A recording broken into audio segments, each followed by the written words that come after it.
Vie. Bientôt 16h sur BFM TV, à la une de l'actualité dans l'Aude, le feu stabilisé après avoir parcouru plus de 600 hectares. 630 pompiers sont toujours sur place. Des hélicoptères survolent la zone ces dernières minutes. Mais la situation est loin d'être terminée cet après-midi. 24 heures après le départ des flammes, les pompiers surveillent maintenant les rafales de vent de près de 70 km/h qui pourraient raviver les foyers. Vigilance maximale face au feu. Le Var est en rouge selon Météo France, tout comme les Bouches-du-Rhône où les deux départs de feu d'hier ont été maîtrisés. Plus de 400 pompiers restent sur le terrain en prévention. Plus de 500 autres mobilisés en cas de nouvel incendie. Ce sont 16 des 25 massifs des Bouches-du-Rhône qui sont fermés au public aujourd'hui. 962 tonnes de conserves de farine ou de sucre entrées cet après-midi dans la bande de Gaza. Un premier convoi acheminé par camion depuis l'Égypte après de nombreux mois de blocus imposés par Israël, mais aussi après plusieurs semaines de pression internationale sur l'État hébreu. À noter aussi cet après-midi, des avions jordaniens et émiratis ont largué 25 tonnes d'aide alimentaire sur Gaza. Et puis une négociation à plusieurs milliards d'euros qui se jouera d'ici moins d'1 heure et demie en Écosse avec Donald Trump et Ursula von der Leyen qui se rencontrent pour échanger autour de la volonté du président américain de taxer de 30% les produits importés d'Europe, un pourcentage que veut faire baisser la présidente de la Commission européenne. Avant les discussions, le président américain estimait à 50% les chances de réussite des négociations. Son secrétaire au commerce met un coup de pression à l'Europe. On vous détaille tout ça dans un instant.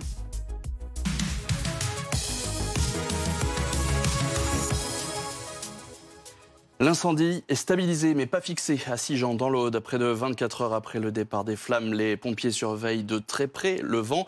On vous retrouve d'ailleurs sur place Clémence Renard. Plus de 600 pompiers sont toujours sur place et de nouveaux moyens aériens sont arrivés cet après-midi en renfort.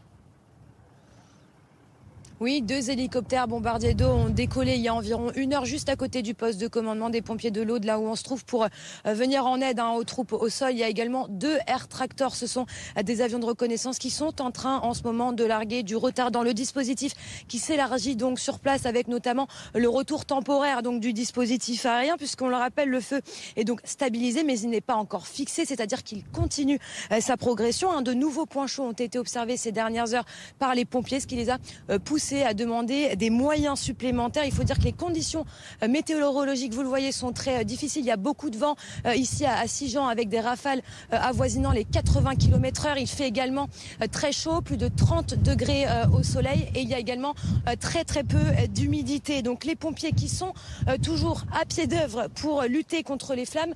Pour le dispositif terrestre, il y a toujours 630 sapeurs-pompiers sur place avec 180 véhicules sur le front. Pour rappel, le Brasier a donc parcouru plus de 600 hectares. Le dispositif, donc, je vous le disais, qui est en train de s'élargir sur place avec toujours cet objectif pour les pompiers, c'est de fixer cet incendie le plus rapidement possible. Merci Clémence Renard avec Dorine Jarnias en direct de Sigean dans l'Aude pour BFM TV. La difficulté cet après-midi, évidemment, la question que tout le monde se pose, y compris les pompiers, c'est ce vent qui continue de se lever, de souffler. On l'a vu sur les images de Clémence à l'instant. Le point de situation avec Loïc Rivière. Cette carte météo des forêts nous permet de résumer tous les paramètres importants. La chaleur, l'humidité très basse et le vent, c'est le paramètre critique. Ce vent, je vous propose cette animation pour arriver à mieux le cerner. Il y a cette tramontane qui souffle en direction du département de l'Aude jusqu'à 80 km/h encore pour cet après-midi. Même valeur d'ailleurs en ce qui concerne le Mistral.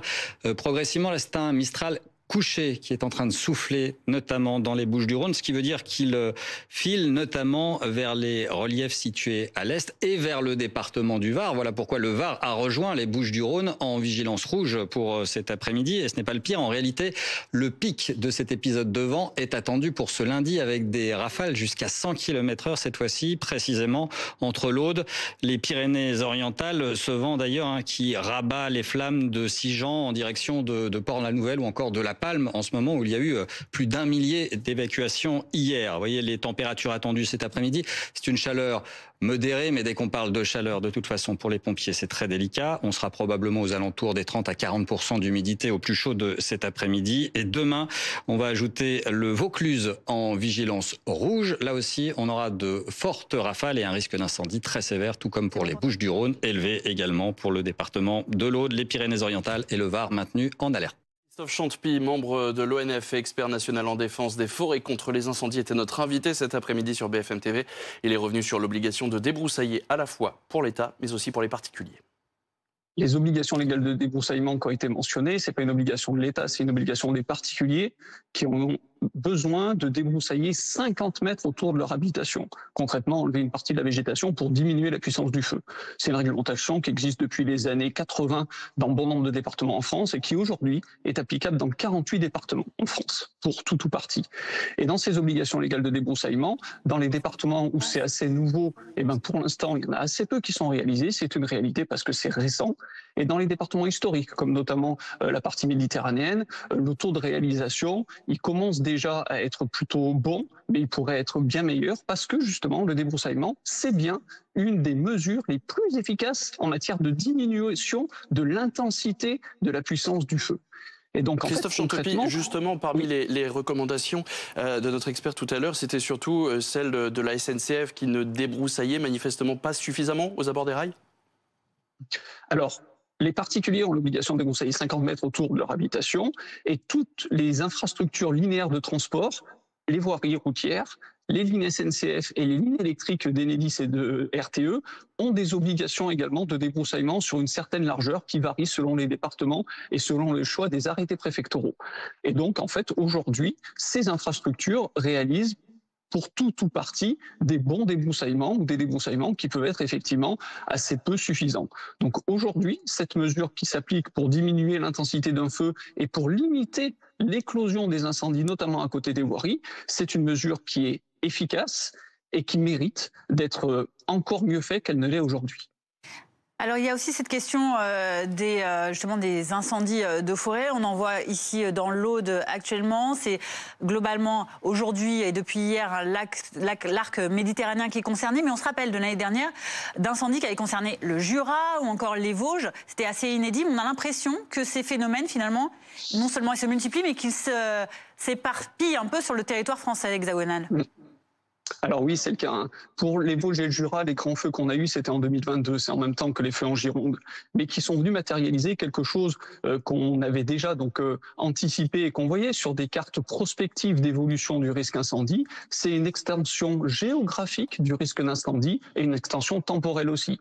Donc, il n'y a plus de saison des feux de forêt. Maintenant, on en a des importants qui ont lieu des fois en hiver, qui ont lieu en avril, qui ont lieu en mai, en juin, qui s'étendent après la saison et qui s'étendent géographiquement vers des territoires sur lesquels, aujourd'hui, jusqu'à présent, il y avait assez peu d'incendies. C'est le cas pour le Jura, pour les Vosges, mais c'est également 1200 hectares dans le Maine-et-Loire qui ont brûlé en 2022. C'est des feux en Bretagne, dont il y en a eu un récent à Brocéliande il y a une semaine de ça. C'est des incendies importants qui peuvent arriver dans des départements comme les Charentes, les Charentes-Maritimes et tout le Val-de-Loire. Donc c'est des endroits qui jusqu'à maintenant étaient assez peu concernés par le risque incendie feu de forêt. Et chaque fois qu'il y avait peut-être un mauvais geste, qui était un jet de mégot, qui était un barbecue laissé non éteint comme il faut, il n'y avait pas de départ de feu parce que la végétation elle était assez peu sèche. Ces mauvais gestes qui aujourd'hui malheureusement perdurent dans ces départements-là peuvent provoquer des départs de feu, alors que jusqu'à maintenant, contexte sécheresse assez basse oblige, le feu ne partait pas. Christophe Chantepie, quand on voit ces scénarios qui se multiplient dans le sud, qui se répercutent même à d'autres endroits dans la France, est-ce qu'il faut être pessimiste? Est-ce que en fait les forêts du sud de la France sont condamnées ou est-ce qu'il y a des motifs d'espoir quand même de pouvoir les sauver? Alors il y a des vrais motifs d'espoir pour pouvoir les sauver. On subit le changement climatique, chacun peut faire des actes citoyens pour diminuer l'impact qu'on a dans ce changement climatique. C'est la première des choses, mais c'est du très long terme. Par contre, à très court terme, il faut bien voir et comprendre que 90% des départs de feu sont dus à l'homme. Ça veut dire qu'on a la possibilité de diminuer le nombre d'éclosions. Dans ces départs de feu, il y en a certains qui sont accidentels. Il y a aussi du volontaire, avec de la pyromanie ou des actes volontaires avec des intentions de nuire. Mais la majeure partie des départs de feu sont des départs de feu qui sont d'origine due à la bêtise, à de la négligence. Et c'est plus la moitié des départs de feu. C'est autant de départs de feu qu'on peut éviter en ne jetant pas un mégot, en se retrouvant à faire réviser sa voiture avant de partir en vacances pour vérifier qu'il y a bien assez de liquide de refroidissement et que la voiture elle prenne pas de feu en bordure de l'autoroute. C'est également pas de barbecue en forêt, c'est pas de pétard, pas de feu d'artifice qui soit réalisé. Tous ces actes-là à proximité des forêts sont des sources potentielles de départ de feu et des sources réelles. Dans toutes les statistiques qu'on a, on en a énormément qui démarrent à cause de ces éléments-là. Et tous ces éléments-là, finalement, c'est des feux qui peuvent être évités. Et la vigilance est maximale dans le Var et les Bouches-du-Rhône concernées par une alerte rouge Météo France aux feux de forêt aujourd'hui. Une situation notamment qui inquiète dans les massifs forestiers où l'on retrouve Milan Argelas dans l'un des 16 fermés au public aujourd'hui à Bouc-Bel-Air où les pompiers et les habitants guettent le moindre départ de fumée. Nous sommes ici avec Nordine Ali Saïd sur un dispositif préventif de sapeurs-pompiers. Vous voyez les véhicules déjà prépositionnés, prêts à intervenir, car en plus des 500 pompiers mobilisés dans les 61 casernes du département, on retrouve ici sur le département des Bouches-du-Rhône 440 pompiers déployés sur le terrain. Nous sommes justement avec le capitaine Quentin Méziane. Capitaine, expliquez-nous en quoi consiste votre travail et surtout quelle est la situation depuis hier. On sait que vous êtes mobilisé depuis hier. Alors la situation depuis hier, on a sur le département des Bouches-du-Rhône traité une quinzaine de départs, dont 2 ce matin. Et justement, en quoi consiste votre travail sur ces dispositifs préventifs ? Alors ici, sur ce dispositif préventif, donc sur la commune de Bouc-Bel-Air, vous avez un groupe d'intervention en feu de forêt juste derrière moi, composé de 18 sapeurs-pompiers. Et ce groupe d'intervention est ici pour répondre à la stratégie nationale qui est l'attaque massive de feux naissants. Et donc ces groupes-là sont positionnés à proximité des massifs forestiers. On sait aussi que le vent souffle à 60 km/h actuellement sur le département. Il pourrait même souffler jusqu'à 80 km/h dans l'ouest aujourd'hui. Qu'est-ce que ça change, cette donnée, pour vous dans votre travail ? Alors oui, depuis hier, on a un épisode venteux assez important qui va durer jusqu'à mardi. Et il est crescendo, hein, donc on a 90 km/h de vent demain. Donc on risque de mobiliser encore plus d'hommes. Hein, comme vous l'aviez évoqué, on a 440 sapeurs-pompiers sur le terrain et 500, en plus des 500 pompiers déjà présents dans les centres de secours. Merci beaucoup, capitaine. Et pour expliquer l'importance de ces dispositifs préventifs, hier, il y a eu 2 départs de feu qui se sont donc déclarés. Un à Fos-sur-Mer qui a parcouru seulement 7 km, l'autre à Martigues, 2 km ont été parcourus. Et c'est ces dispositifs préventifs qui ont permis aux pompiers de pouvoir intervenir rapidement ici sur le département. Milan Argelas avec Nordine Ali Saïd. Direction la Turquie maintenant où les thermomètres ont explosé. La barre des 50 degrés a été dépassée vendredi. C'est une première historique dans ce pays qui fait face depuis plusieurs jours à des incendies importants. Et on retrouve à Istanbul notre correspondante Mathilde Varda en Turquie où le bilan est donc lourd depuis plusieurs jours. Exactement. La saison des feux continue en ce moment en Turquie. Actuellement, à l'heure où je vous parle, il y a un feu très important à Bursa, qui est à l'est d'Istanbul. Et puis, comme vous le disiez, le bilan est déjà très élevé. Cette semaine, il y a eu 10 morts, 10 personnes qui cherchaient à éteindre un incendie à Eskişehir. Donc, c'est une ville entre Istanbul et Ankara. À cela s'est ajouté déjà un bilan qui concernait des feux qui avaient eu lieu fin juin à Izmir. Ce sont des feux qui ont marqué le départ d'une saison des feux qui était très tôt. Le président turc Recep Tayyip Erdoğan a annoncé que depuis le début de l'été, il y avait eu 3000 incendies en Turquie.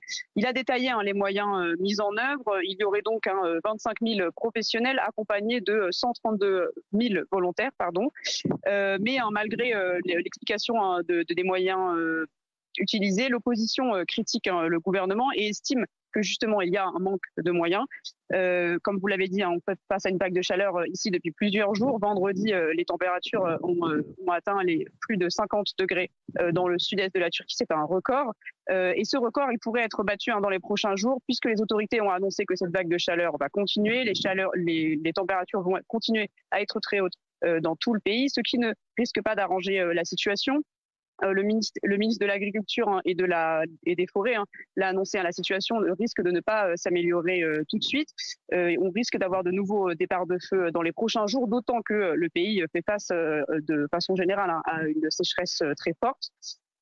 Et en tout cas, le ministre a aussi rappelé que la Turquie serait en vigilance maximale jusqu'en octobre.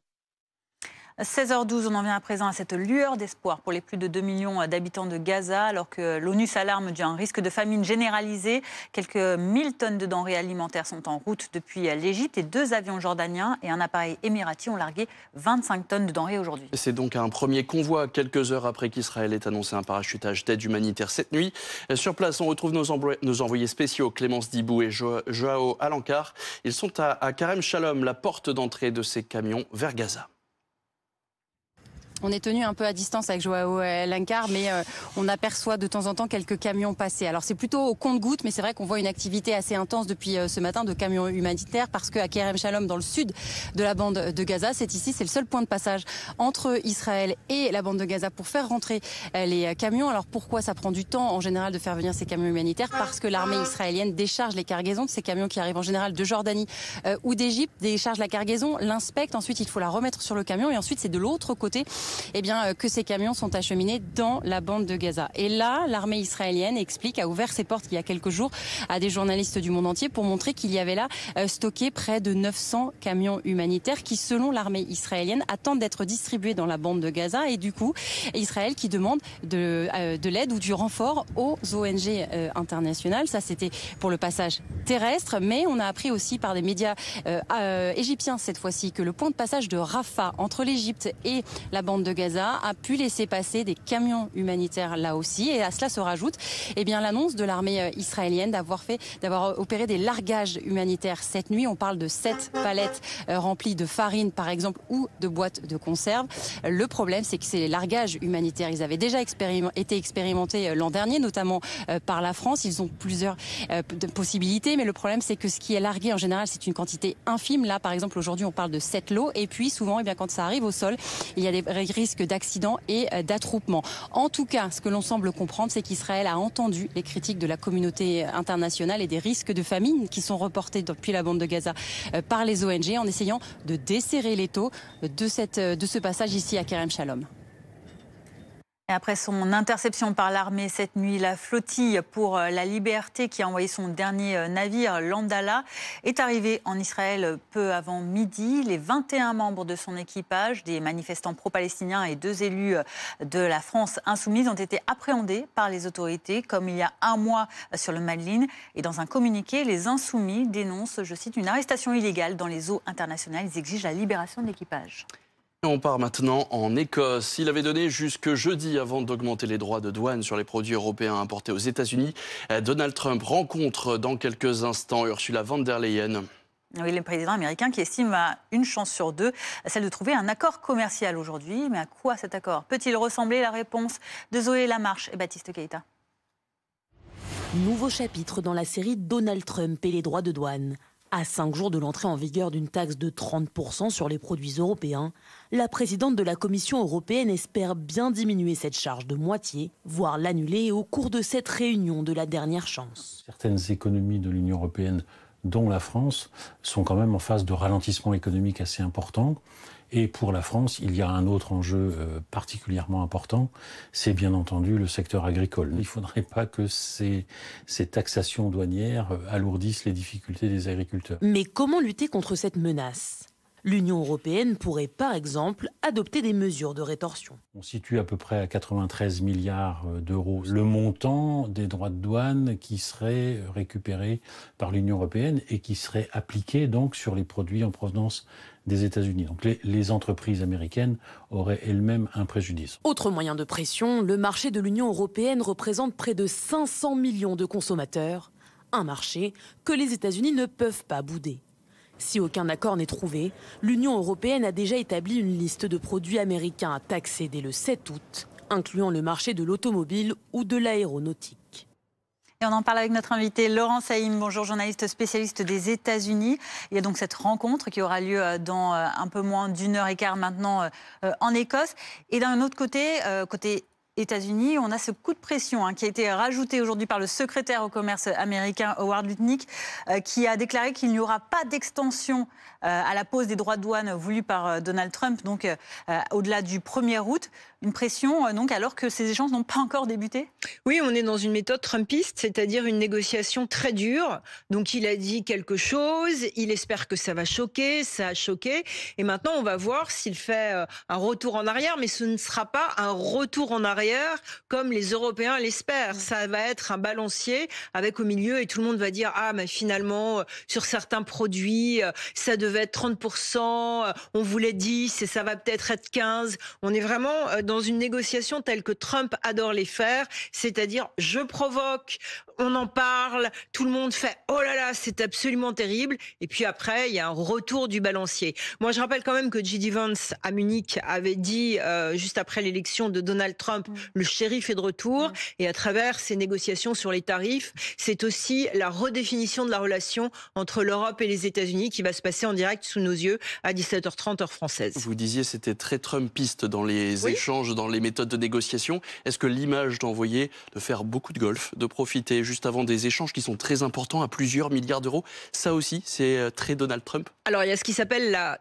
diplomatie du Golfe, c'est-à-dire que toujours en pleine crise, le président américain, et c'est pas simplement Donald Trump, hein, si on est factuel, Barack Obama, Bill Clinton faisaient ça et c'était rarissime qu'ils annulent leur seul moment de liberté le week-end qui était de prendre l'air et d'aller jouer au golf. Une partie de golf, ça permet d'apaiser un peu les esprits, d'être en confiance, de bavarder avec des amis. Là, on sait que Donald Trump a joué avec l'ambassadeur américain en Grande-Bretagne, donc ils ont forcément parlé de cette rencontre qui va arriver. La diplomatie du Golfe dans le monde présidentiel américain, ça marche. Quelle est l'importance de ces échanges entre les États-Unis et l'Union européenne? On parle de plus d'1 trilliard d'euros, hein, c'est au-delà de ce qu'on peut imaginer. Combien ça peut rapporter aux États-Unis? Alors, je ne suis pas économiste spécialiste, donc malheureusement, je ne vais pas pouvoir répondre à cette question. C'est simplement, encore une fois, comme je vous le disais, une redéfinition totale de la politique américaine par rapport à l'Europe. On est rentré plus que jamais dans une Amérique isolationniste, une Amérique avec Trump qui veut imposer ses règles à l'Europe. Avant de partir, Donald Trump a dit plusieurs choses sur l'Europe. Il a parlé de l'immigration en disant l'Europe est confrontée à un énorme problème. Il a parlé aussi des éoliennes en disant que l'Europe faisait par rapport aux éoliennes des choses qui n'étaient pas bien. On est vraiment dans cette Amérique isolationniste voulue par la base trumpiste, voulue par les électeurs de Donald Trump. Et on va voir économiquement si bien évidemment nos entreprises sont touchées ou pas. Ce sont des négociations très difficiles. On a appris que les Américains changent d'avis 3 fois par jour à l'intérieur des réunions. Donc on voit bien que c'est une négociation sensible et on peut dire que Donald Trump réussit à encore une fois faire une négociation sensible. On va voir le résultat et on va voir encore une fois les résultats pour l'Europe. Merci beaucoup Laurence Saïm. Vous restez avec nous justement pour suivre ces négociations qui vont bientôt débuter entre Donald Trump et Ursula von der Leyen. On en parlera dans nos prochaines éditions. Tout comme cet incendie à Sigean qui n'est toujours pas fixé 24 heures après le départ des flammes. Ce sont 2 hélicoptères qui sont même intervenus cet après-midi au plus près des flammes pour tenter de fixer cet incendie, toujours pas fixé après 24 heures d'incendie à Sigean dans l'Aude. On retrouvera notamment nos équipes tout près de cet incendie.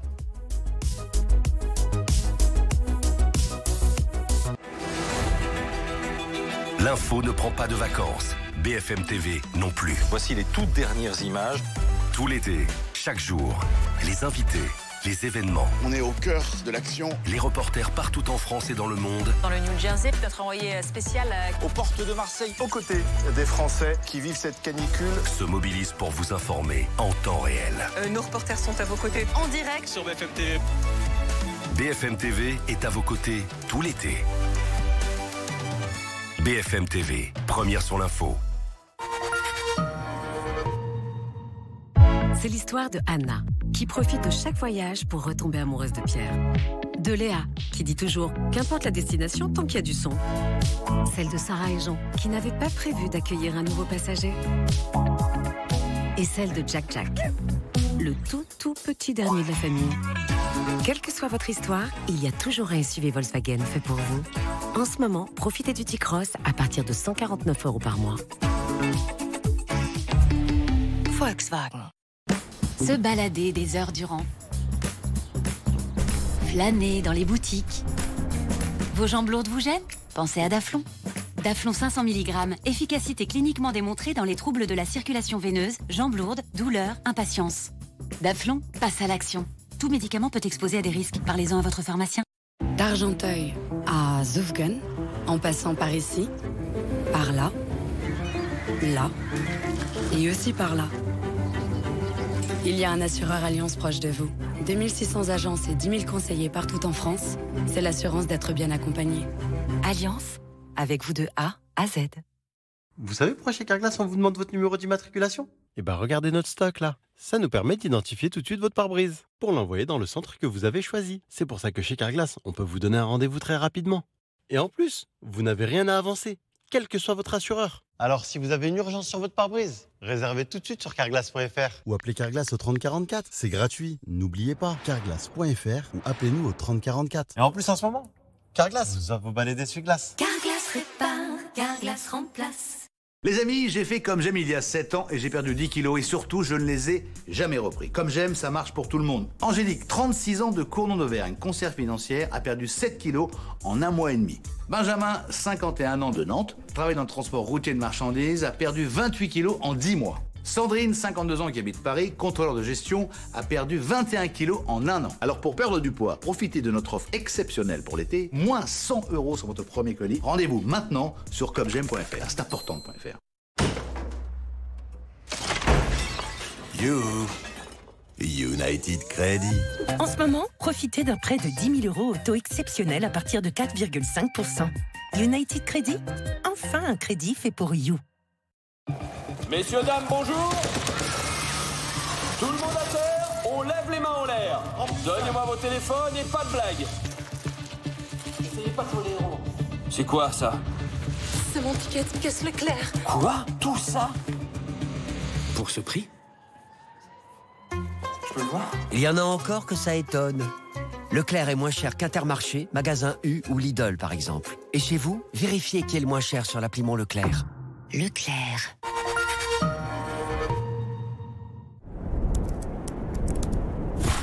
Des hôtels et des destinations d'exception jusqu'à moins 70%. Voyage privé, l'évasion commence ici. Que se passe-t-il si vous laissez tomber une voiture et, disons, un parapluie dans un espace sans air?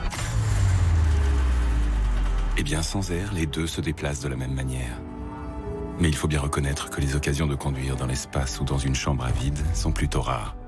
C'est pourquoi le design avancé du nouveau Skoda Enyaq vous garantit une conduite aussi fluide où que vous alliez. Découvrez le nouveau Skoda Enyaq 100% électrique. Skoda. Avro Lancaster, le célèbre bombardier de la Seconde Guerre mondiale. Assemblez votre maquette télécommandée aux finitions exceptionnelles et découvrez son histoire. Le numéro 1, 50 centimes seulement.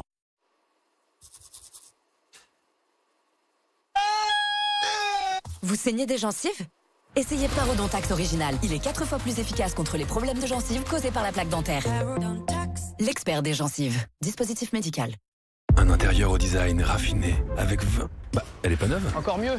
Seulement 23 km au compteur. Ah ok. Et beaucoup moins cher que la neuve. Et vous en avez beaucoup comme ça chez Aramis Auto? Bah toutes celles-là. Ah oui, et jusqu'à 30% moins cher que leur valeur neuve. Aramis Auto. 8e édition du Grand Prix des maires. Maire élu, votre commune met en place des initiatives entreprenantes. Inscrivez-la dès maintenant sur grandprixdesmaires-candidature.fr. Mois dernier, 4,20 €. Bah, économisé le mois d'avant. moins 3 €. Et avant, 5 €. Faut compter rester sur l'appli Total Énergie toute la journée ou bien... C'est bon, il bosse pas demain là. Mais ouais, je bosse pas demain. Et puis, c'est pas Versailles ici. Hein? Fais des économies. Papa! Oui, Je vous entends! Avec Total Énergie, profitez d'une électricité moins chère. Et jusqu'à 150 € offerts pour toute nouvelle souscription.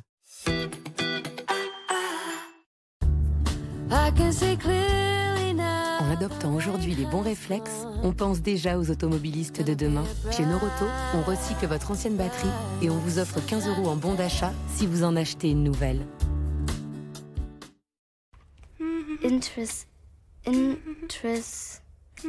Interesting. Coincé dans un anglais d'enfant? Progresser en anglais avec des leçons basées sur la vie réelle. Booking.com propose une multitude d'hébergements. Parce que ce qui convient aux uns ne convient pas toujours aux autres. Oh, il y a un miroir. Réservez sans réserve. Booking.com, booking.yeah. Ne perdez pas votre surplus d'énergie. La météo avec Fleuron Industrie. Installateur de batteries de stockage pour centrales photovoltaïques. Regardez votre météo en toute tranquillité avec PayPal. Paiement en 4 fois sans frais sur vos sites préférés. Profitez de la météo avec Plouf, le maillot qui fait flotter pour reprendre le sport, booster vos performances ou profiter d'eau en toute sécurité.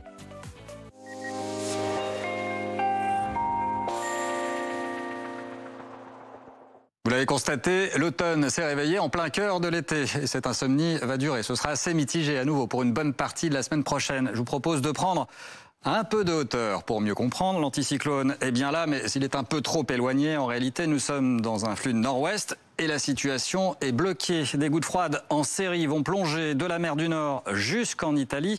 En Méditerranée, les très fortes chaleurs persistent encore en direction de la Turquie. En revanche, la canicule régresse en Grèce. De notre côté, le vent sera tempétueux pour ce début de semaine en Méditerranée. Le risque d'incendie très sévère dans le Vaucluse, dans les Bouches-du-Rhône notamment, il est très élevé, surtout le pourtour méditerranéen. Voyez ces rafales qui vont dépasser les 100 km/h, notamment en direction des Pyrénées-Orientales, 80 km/h pour le département de l'Aude. On va dépasser les 90 km/h également pour la basse vallée du Rhône. L'instabilité va persister près des reliefs de l'Est. Elle va se diffuser dans l'après-midi vers le nord du pays. On va quand même distinguer des éclaircies, mais vous aurez des giboulées. Ce sera donc assez tempéré pour cette journée. Le matin, ce sera même assez frais avec une douzaine de degrés à Rennes, du côté d'Auxerre. Même température sur les hauteurs d'Aurillac. Dans l'après-midi, les températures ne bougent pas. Tout juste digne d'un mois de septembre en réalité, avec de 21 à 25 degrés sur une très large moitié nord, jusqu'à 27 degrés dans le sud-ouest et pas plus de 29 degrés en Méditerranée. C'est largement suffisant, bien évidemment, cette chaleur en ce qui concerne les incendies. En ce moment, mardi, ça va s'améliorer progressivement, sauf dans le nord-ouest. Ce sera encore assez frais pour la journée de mercredi, mais globalement bien ensoleillé cette fois-ci. C'était la météo avec fleuronindustrie.com. Isolation thermique par l'extérieur pour réduire vos dépenses énergétiques et embellir votre maison. C'était votre météo en toute tranquillité avec PayPal. Paiement en 4 fois sans frais sur vos sites préférés. C'était la météo avec Plouf, le maillot qui fait flotter pour reprendre le sport, booster vos performances ou profiter d'eau en toute sécurité. À la une dans l'après-info à 16h30, ce nouveau départ de feu qui vient d'être signalé. Attention à cette vigilance rouge dans le Var et les Bouches-du-Rhône. Les Bouches-du-Rhône, vous le voyez, donc cet incendie a démarré cet après-midi. On est à Châteauneuf-les-Martigues, déjà plus de 7500 m² parcourus par les flammes et une centaine de pompiers engagés. On retrouvera sur place nos équipes, dont Milan Argelas, dans notre prochaine édition, dans un instant. Et puis on ira aussi du côté de Sigean dans l'Aude où quelques 600 pompiers sont toujours sur le qui-vive. Le feu est stabilisé mais toujours pas fixé. On est à plus de 600 hectares de forêt parcourus depuis hier et le vent va de nouveau souffler très fort cet après-midi. À la une également, à l'international, Israël répond à l'appel de la communauté internationale. Une pause tactique des combats a été organisée dans la bande de Gaza, ainsi que la reprise des largages d'aide humanitaire. Illustration avec ces 2 avions jordaniens et un appareil émirati qui ont déjà parachuté 25 tonnes de vivres rien qu'aujourd'hui. Le point sur place dans un instant. Et puis 24 heures après ce refus d'obtempérer qui a blessé 4 membres d'une famille de touristes américains à Colomiers, près de Toulouse, le suspect qui a percuté le véhicule avec son 4x4 est toujours en fuite. Reportage à suivre sur l'enquête en cours. Nous reviendrons donc dans un instant sur cet incendie de Sigean dans l'Aude. Mais avant cela, on vient donc de l'apprendre, un nouveau départ de feu cet après-midi. Ça se passe à Châteauneuf-les-Martigues, dans le département des Bouches-du-Rhône, où on vous retrouve Milan Argelas. Un département concerné par une vigilance rouge Météo France aujourd'hui pour les feux de forêt. Les flammes ont rapidement évolué. Oui, les pompiers ont été alertés peu après 15 heures pour un feu de canier. Vous l'avez dit, à Châteauneuf-les-Martigues. On est ici près d'une zone résidentielle. Aucune habitation n'a été touchée, nous précisent tout de même les pompiers. 95 pompiers ont été engagés sur la zone. Pour l'anecdote, on était, nous, avec Nordine Ali Saïd, sur un dispositif préventif de pompiers. Et on a vu justement les pompiers partir en urgence sur ce feu, donc pour tenter d'éteindre les flammes. 2 hélicoptères bombardiers d'eau des pompiers des Bouches-du-Rhône ont été dépêchés. Vous les voyez, on les voit en tout cas nous depuis plusieurs minutes arroser la zone. À cette heure, 7500 m² ont été parcourus. L'origine du sinistre est inconnue et pour l'instant, aucun blessé n'est à déplorer. Merci beaucoup Milan Argelas avec donc Nordine Ali Saïd. On reviendra vous voir tout au long de l'après-midi effectivement pour ce départ de flamme et on voit ces images très impressionnantes d'hélicoptères qui sont en train de larguer de l'eau à Châteauneuf-les-Martigues. Mais retour dans l'Aude maintenant où plus de 650 hectares de forêt ont été parcourus par les flammes depuis maintenant 24 heures. Un feu toujours pas fixé. On va en parler avec vous Christian Pouget, vous êtes le préfet de l'Aude. Bonjour et merci d'avoir accepté notre invitation. On parle d'un feu qui n'est donc toujours pas fixé à 16h33 minutes ? Alors non, je peux vous indiquer que le feu a été déclaré fixé à 15 heures.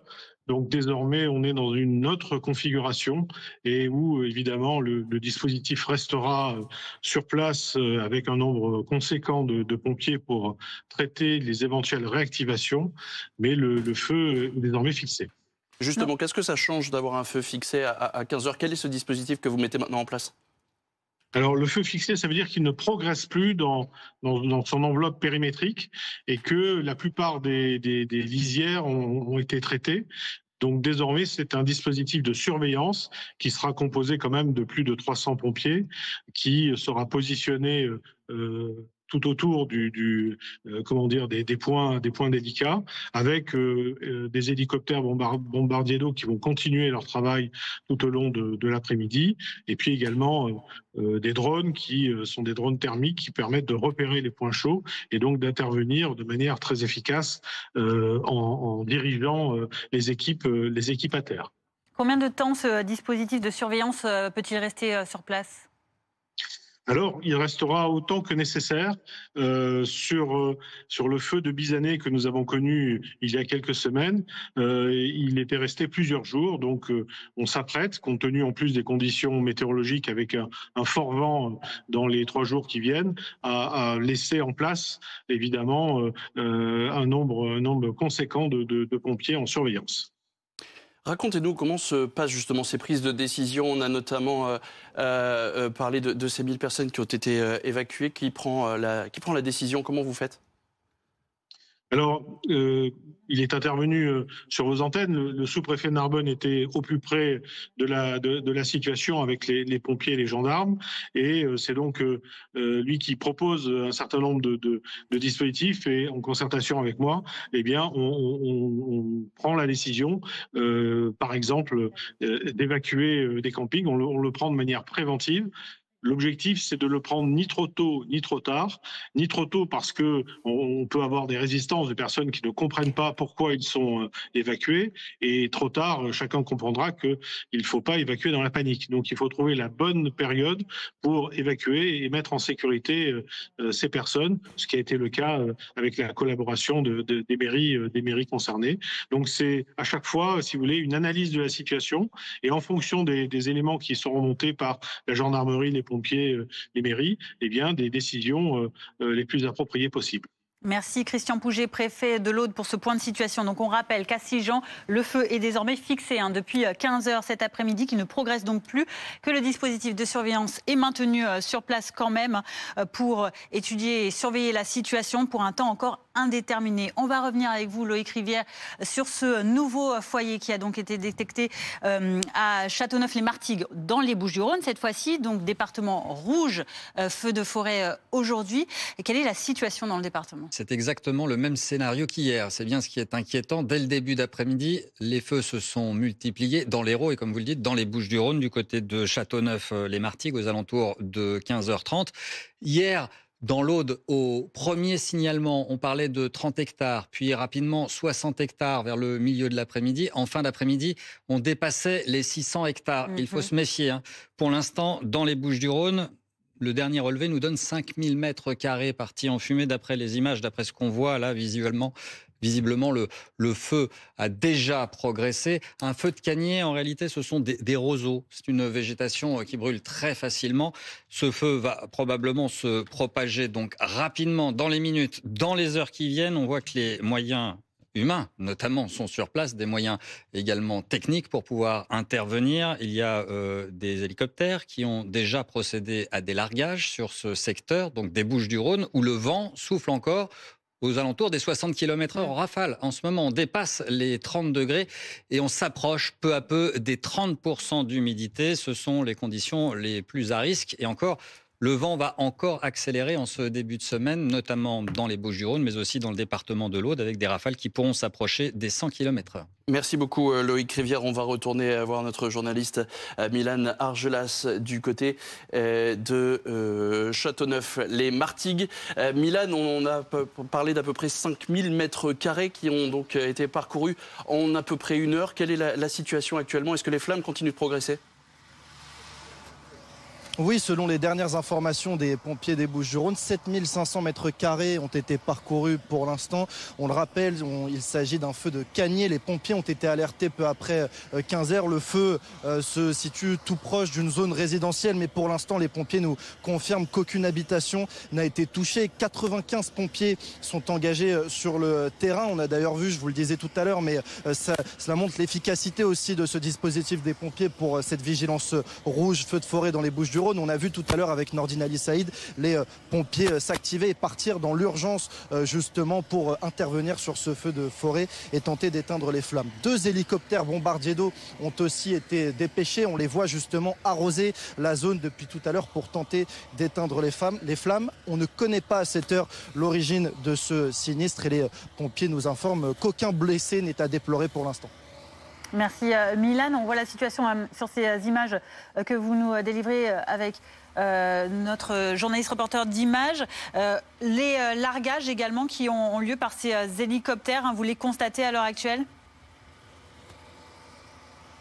Oui, absolument. On voit plusieurs allers-retours de ces hélicoptères bombardiers d'eau. On le rappelle, 2 hélicoptères bombardiers d'eau des Bouches-du-Rhône qui ont été dépêchés. Et donc, on voit bien qu'ils se concentrent vraiment sur cette zone de 7500 mètres carrés. C'est le dernier chiffre que nous ont donné les pompiers. On voit justement des roseaux et des bambous être un petit peu calcinés, justement noircis par les flammes avec cette poubelle que va peut-être vous montrer Nordine Ali Saïd, cette poubelle cramée juste devant nous. Voilà, en tout cas, c'est la situation qu'on peut observer justement à cette heure avec, on le rappelle, 95 pompiers qui ont été engagés sur le terrain. Merci beaucoup Milan Argelas avec Nordine Ali Saïd à Châteauneuf-les-Martigues. Loïc Rivière, je me tourne vers vous. Quelle va être la situation dans les prochaines heures? C'est forcément ce que regardent de très près les pompiers du Sud. Elle reste critique avec des rafales de vent qui peuvent encore souffler à 60-80 km/h en rafale. Le pic est attendu pour ce lundi en réalité avec 100 km/h. Il faudra probablement patienter jusqu'en milieu de semaine prochaine, au moins pour voir ce vent s'essouffler progressivement. Ce qu'il faut noter avec ces feux de Cagné, ces roseaux, donc qui s'enflamment très facilement, mais la fumée est très dense également, ce qui va forcément provoquer des difficultés de circulation et la qualité de l'air va également se dégrader, non seulement dans les Bouches-du-Rhône, mais aussi dans le département de l'Hérault, dans le secteur de Agde notamment, avec cet incendie dont les fumées survolent la plage de Vias, visible donc dans le département de l'Hérault. Nous sommes bel et bien dans les Bouches-du-Rhône en ce moment à Châteauneuf-les-Martigues, 7500 mètres carrés déjà parti en fumée et le vent qui continue à pousser cet incendie en direction du littoral. Et aucune pluie prévue en plus. Aucune pluie prévue, alors ni pour ce week-end, ni pour la semaine prochaine. On va conserver des conditions anticycloniques en Méditerranée. D'une manière générale, à l'échelle du pays, le temps, la situation va rester bloquée. On aura exactement le même type de temps que ce week-end, avec des chaleurs relativement modérées, mais de l'ordre de 28 à 30, voire 33 degrés. Ça reste largement suffisant. L'humidité dans l'air est très basse, évidemment, en ce moment en Méditerranée. Et donc, ce vent qui file dans un flux de nord-ouest qui va continuer de souffler très fort jusqu'à mardi, mercredi, un peu moins fort à partir de jeudi, mais dans tous les cas, ce vent complique les interventions des pompiers qui ont bien du mal à cerner la progression des flammes. Les rafales ont tendance à fluctuer, difficile donc d'arriver à contenir ces incendies en cours en ce moment. Donc on rappelle cet incendie à Châteauneuf-les-Martigues dans les Bouches-du-Rhône qui a pris il y a à peu près 1h15 à peu près avec une centaine, 95 pompiers donc, qui sont déployés sur place, 2 hélicoptères bombardiers d'eau qui interviennent donc pour couvrir cette zone incendiée, 7500 mètres carrés de végétation qui ont déjà été parcourus, c'est très rapide.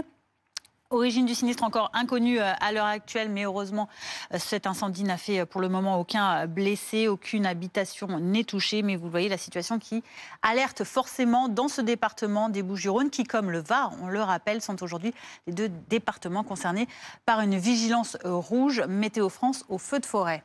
Et on part donc maintenant un peu plus à l'est de l'Europe où la Grèce lutte également contre ces incendies de végétation depuis hier. Plusieurs régions du pays concernées, plus d'une 50aine de foyers dénombrés autour d'Athènes. Les pompiers qui annoncent une amélioration de la situation sur la plupart des fronts, mais la prudence reste mise pour ce dimanche. On retrouve notre correspondant sur place, Fabien Perrier, à Kyronéi, correspondant BFM TV en Grèce. On peut dire qu'ici, le grand foyer semble complètement éteint. C'est-à-dire qu'il y a encore des zones sous surveillance, mais le feu n'est plus avec ces flammes immenses que l'on a pu voir hier. En revanche, s'il a pu se développer, c'est parce que le terrain est particulièrement propice. Des journées consécutives de canicule, un vent violent, un départ de flammes, et tout est parti hier. Et en fait, les habitants m'expliquaient dans la petite commune où je me trouve que c'est comme si le feu avait tourbillonné autour de leur maison. Il y a des images qui sont assez saisissantes. On peut voir par exemple des maisons complètement intactes, avec la maison voisine, elle, complètement calcinée. Donc les habitants s'inquiètent parce qu'ils se demandent en fait s'ils sont réellement protégés. Et puis on sent poindre dans la population un début de critique envers le gouvernement. Par exemple, un habitant m'expliquait tout à l'heure, plus exactement crier, ce sont tous des voleurs et nous ont tous menti. Et alors peut-être pour essayer un peu de parer à ces critiques, le gouvernement a décidé de venir demain dans cette commune. Le ministre de la Protection civile et de la Protection du climat va venir pour voir l'état des lieux, pour faire l'état des lieux et puis essayer de répondre aux attentes des habitants qui, comme je disais, sont inquiets parce qu'ils voient que tout le pays est en flammes. Du nord au sud, de l'est à l'ouest, il y a partout des départs d'incendie. C'est ce qui les inquiète.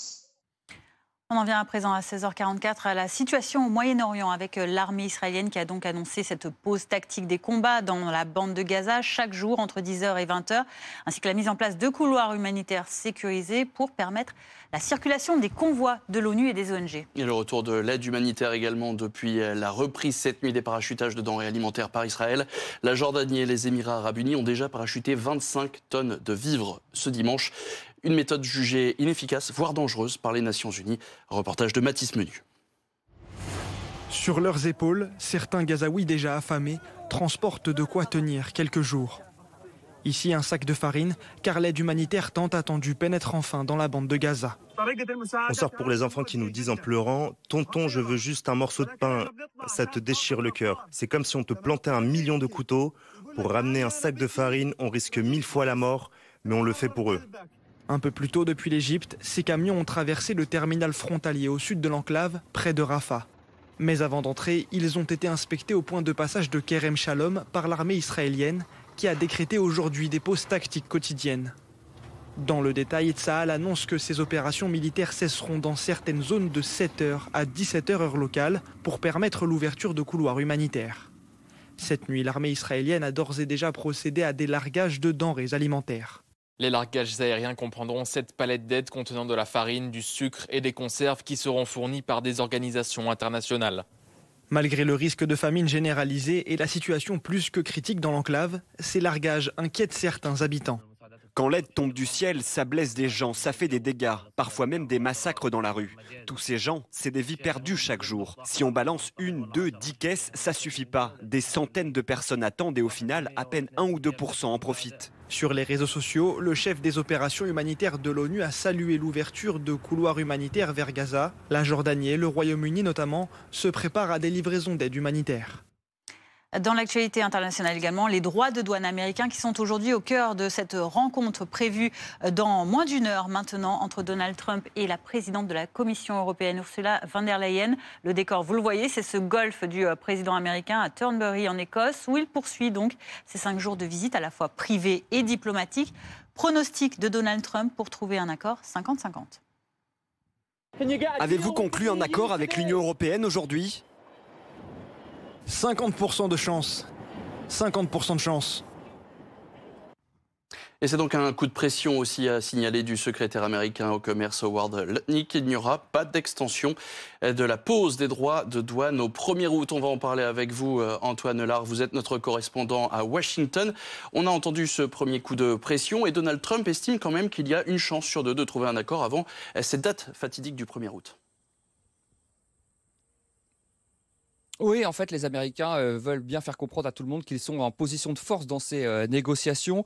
Trump a mis une pression très forte sur l'Union européenne en expliquant que s'il n'y a pas d'accord avant le 1er août, eh bien, il imposera des taxes exorbitantes sur tous les produits européens, des droits de douane à 30%. Alors, ça fait plusieurs semaines maintenant que les diplomates américains et européens négocient en coulisses des discussions qui sont parfois tendues, en particulier sur la question des voitures ou de l'acier. Et lorsque Trump dit qu'il y a une chance sur 2 de conclure un deal, deal, c'est une façon pour lui de dire que pour le moment, rien n'est fait. Une façon donc d'accentuer encore un peu plus la pression sur ses partenaires européens. Trump explique qu'il reste encore une vingtaine de points à régler sans donner davantage de détails. Ce que l'on sait, c'est que le projet d'accord prévoirait des taxes à 15% sur les produits européens avec certaines exemptions sur l'aéronautique ou encore sur les spiritueux, en échange de quoi les Européens s'engageraient à acheter davantage de gaz américain. Mais ce qui est certain, c'est que c'est lui, Donald Trump, l'imprévisible président américain, qui aura le dernier mot. Et c'est bien pour cette raison que cette rencontre aujourd'hui avec Ursula von der Leyen est cruciale. On sait que Donald Trump accorde beaucoup d'importance aux relations personnelles qu'il peut entretenir avec certains dirigeants. Pour le moment, le courant passe plutôt bien avec la chef de la Commission européenne. Ils se sont parlé à plusieurs reprises par téléphone. On verra si tout cela permettra d'éviter une guerre commerciale totale entre les deux partenaires. En tout cas, vous l'avez dit, le secrétaire au commerce a lui aussi remis un coup de pression en expliquant que l'ultimatum du 1er août n'est pas négociable. Il n'y aura pas d'extension, pas de délai supplémentaire, dit-il. Merci beaucoup Antoine, là en direct de Washington pour BFM TV. Laurent Saïm est avec nous de nouveau pour revenir donc sur ces négociations qui vont prendre cours dans moins d'une heure maintenant. Et toujours beaucoup de flou du côté des États-Unis. Une chance sur deux, une vingtaine de points encore à éclaircir. On reste sur une méthode Trump où on annonce très fort certaines choses, des chiffres qui font peur. Et puis en même temps derrière, on n'en sait pas plus. Oui, il adore ce qu'il a défini dans un livre qui s'appelle L'art du deal. C'est-à-dire vous êtes dans une négociation extrêmement serrée, c'est comme si vous demandez un salaire, vous demandez quelque chose de plus, et puis on vous dit « Ah non, c'est pas possible, ça ne se fera jamais », et vous revenez au milieu. Alors, il y a quelque chose qui est bien pour l'Europe, c'est que c'est une femme, la chef de la Commission européenne, et Donald Trump, quand il négocie, une manière extrêmement brutale avec des interlocuteurs masculins, et il a confié un jour qu'avec des femmes, eh bien, c'était un peu moins, il était moins à l'aise. Alors, il a dit qu'il respectait particulièrement Ursula von der Leyen. On vient de l'entendre par votre correspondant à Washington. C'est quand même, ils se sont parlé. Donc, il y a les effets d'annonce. Il y a la montée, il y a l'opération de communication, vous allez voir, on va gagner, qui est fait pour ses électeurs, et puis on va voir dans la réalité ce qui va se passer. On va voir surtout sur certains produits, si comme l'Europe le souhaite, c'est 15% ou 10%, et pas 30% comme Donald Trump ne cesse de le répéter. Ça va être très important pour les entreprises françaises qui exportent aux États-Unis, parce que il y a des entreprises, il y a les entreprises de voitures qui évidemment ne veulent pas être taxés à 25%. Il y a les entreprises de luxe aussi, puisque le luxe se vend très bien aux États-Unis. Et donc tout ça, eh bien, on va voir tout à l'heure si Donald Trump et la chef de la Commission européenne parviennent ou pas à trouver un accord qui est extrêmement symbolique pour l'Europe par rapport à sa relation avec l'Amérique Trump. Merci beaucoup Laurent Saïm. Effectivement, on va en reparler avec vous de ces négociations qui vont débuter maintenant dans un peu plus d'une demi-heure. Négociations entre Donald Trump et Ursula von der Leyen. Restez avec nous sur BFM TV. Nous allons revenir effectivement dans quelques minutes à Châteauneuf-les-Martigues où un feu a démarré il y a maintenant un peu plus d'une heure et plus de 7500 mètres carrés qui ont déjà été parcourus par les flammes. On retrouvera notamment notre journaliste Milan Argelas sur place qui suit les premiers pompiers arrivés sur place ainsi que plusieurs hélicoptères. À noter aussi cet incendie dans l'Aude où le feu a cette fois été fixé plus de 24 heures après le départ des flammes. Là, ce sont plusieurs hectares qui sont donc partis en fumée sur une journée. Tout de suite, l'infotrafic. L'infotrafic avec la nouvelle appli Coyote pour éviter les amendes et rouler à la bonne vitesse. Coyote, faire la route ensemble.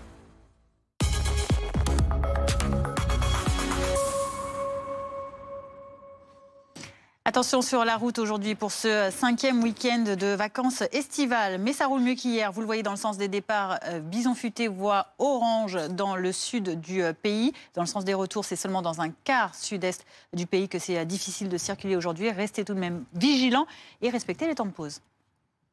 C'était l'infotrafic avec la nouvelle appli Coyote pour éviter les amendes et rouler à la bonne vitesse.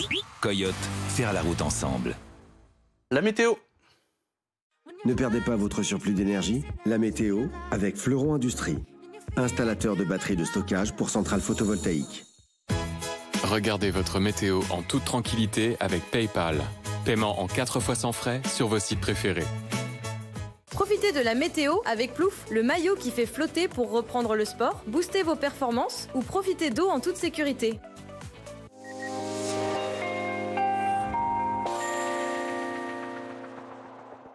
C'est l'automne, en plein cœur de l'été. Vous l'avez probablement constaté. Vous voyez ce léger saupoutrage à 3300 mètres sur le pic blanc aux couleurs sépia dernièrement.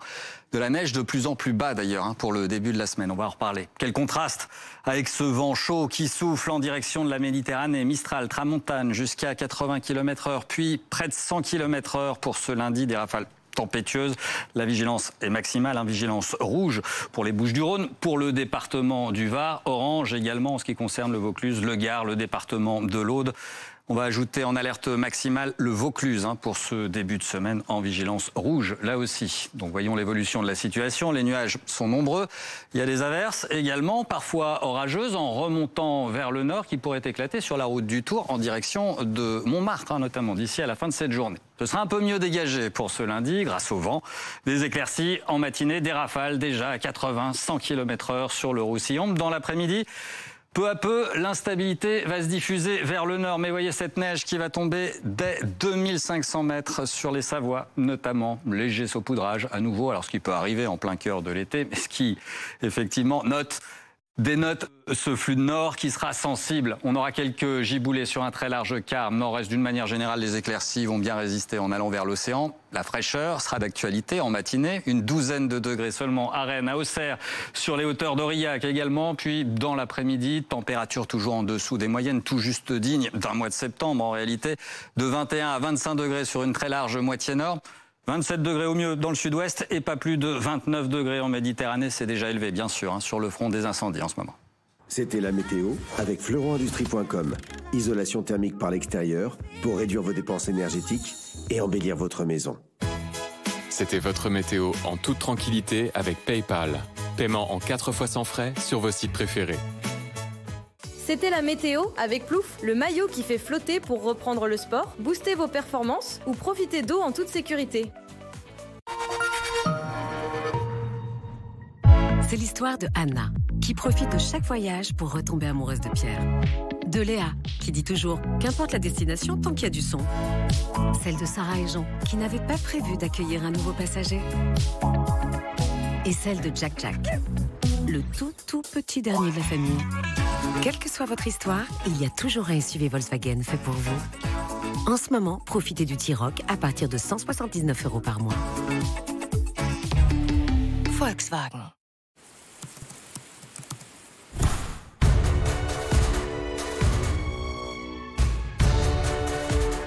Des hôtels et des destinations d'exception jusqu'à moins 70%.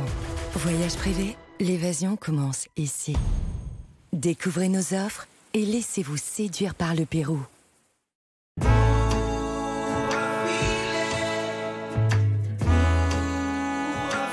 les rêves commencent par une bonne nuit. Réveillez-vous. Il est temps de bien dormir. Avec Comme J'aime, j'ai perdu 44 kilos en 9 mois. En 6 mois, j'ai perdu 11 kilos. Et moi, j'ai perdu 50 kilos en 10 mois. Grâce à Comme J'aime, j'ai perdu 13 kilos en 5 mois. J'ai perdu 11 kilos en 4 mois. J'ai perdu 9 kilos en 4 mois. Et moi 15. Ça c'était moi avant, mais aujourd'hui j'ai perdu 15 kilos. En 9 mois, j'ai perdu 24 kilos avec Comme J'aime. Et moi 57 kilos en 11 mois. Alors pour perdre du poids, profitez de notre offre exceptionnelle pour l'été. Moins 100 € sur votre premier colis. Rendez-vous tout de suite sur commejaime.fr. Commejaime.fr. Location de vacances, hôtel, sur booking.com, trouvez l'hébergement idéal. Coquillage. Hey, vous avez quelque chose de plus chic? Bien sûr, par ici. Ah, je préfère ça. Ou bien quelque chose de plus adapté aux familles. Ouh. Une maison de vacances, par exemple. Réservée sans réserve. Booking.com, booking.yeah.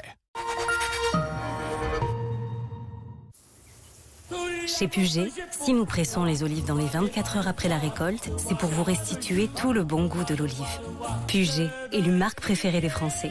Numéro 1 sur la qualité et le goût. Puget, fruit de la terre et du soleil.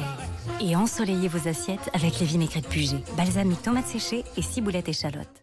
Mister Auto, pour tous ceux qui entretiennent leur auto, qui filent dans la ville, qui s'évadent chaque week-end ou qui roulent des mécaniques.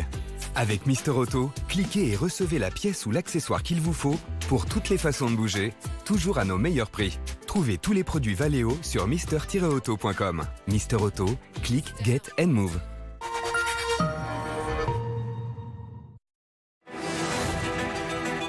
L'info ne prend pas de vacances. BFM TV non plus. Voici les toutes dernières images. Tout l'été, chaque jour, les invités, les événements. On est au cœur de l'action. Les reporters partout en France et dans le monde. Dans le New Jersey, notre envoyé spécial aux portes de Marseille, aux côtés des Français qui vivent cette canicule, se mobilisent pour vous informer en temps réel. Nos reporters sont à vos côtés en direct sur BFM TV. BFM TV est à vos côtés tout l'été. BFM TV, première sur l'info. Il est bientôt 17h sur BFM TV et à la une de l'actualité, ce nouvel incendie dans les Bouches-du-Rhône. 7500 mètres carrés parcourus par les flammes depuis plus d'une heure à Châteauneuf-les-Martigues. Une centaine de pompiers sont engagés, appuyés par des hélicoptères. Et on retrouvera sur place Milan Argelas dans nos prochaines éditions. Quant à l'incendie de Sigean dans l'Aude, le feu est maintenant fixé. C'est ce que nous a affirmé le préfet du département tout à l'heure. Un feu fixé après avoir parcouru plus de 600 hectares depuis hier. Mais la situation est loin d'être terminée puisque toujours plus de 600 pompiers sont sur place pour surveiller activement les rafales de vent qui menacent toujours de raviver les foyers. 962 tonnes de conserves de farine et de sucre sont entrées cet après-midi dans la bande de Gaza. Ce premier convoi a été acheminé par camion depuis l'Égypte après de nombreux mois de blocus imposés par Israël, mais aussi suite à plusieurs semaines de pression internationale sur l'État hébreu. Cet après-midi, les avions jordaniens et émiratis ont aussi largué 25 tonnes d'aide alimentaire sur Gaza. Et puis cette négociation à plusieurs milliards d'euros qui va se jouer d'ici une demi-heure en Écosse entre Donald Trump et Ursula von der Leyen. Elle concerne les droits de douane imposés par le président américain. Avant les discussions, Donald Trump estimait à 50% les chances de réussite de ces négociations.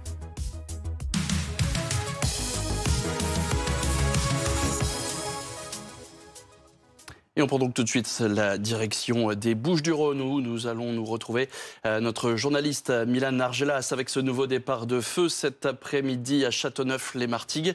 Les flammes ont donc rapidement évolué cet après-midi et vous allez pouvoir nous présenter la situation. Vous êtes avec le maire de la commune.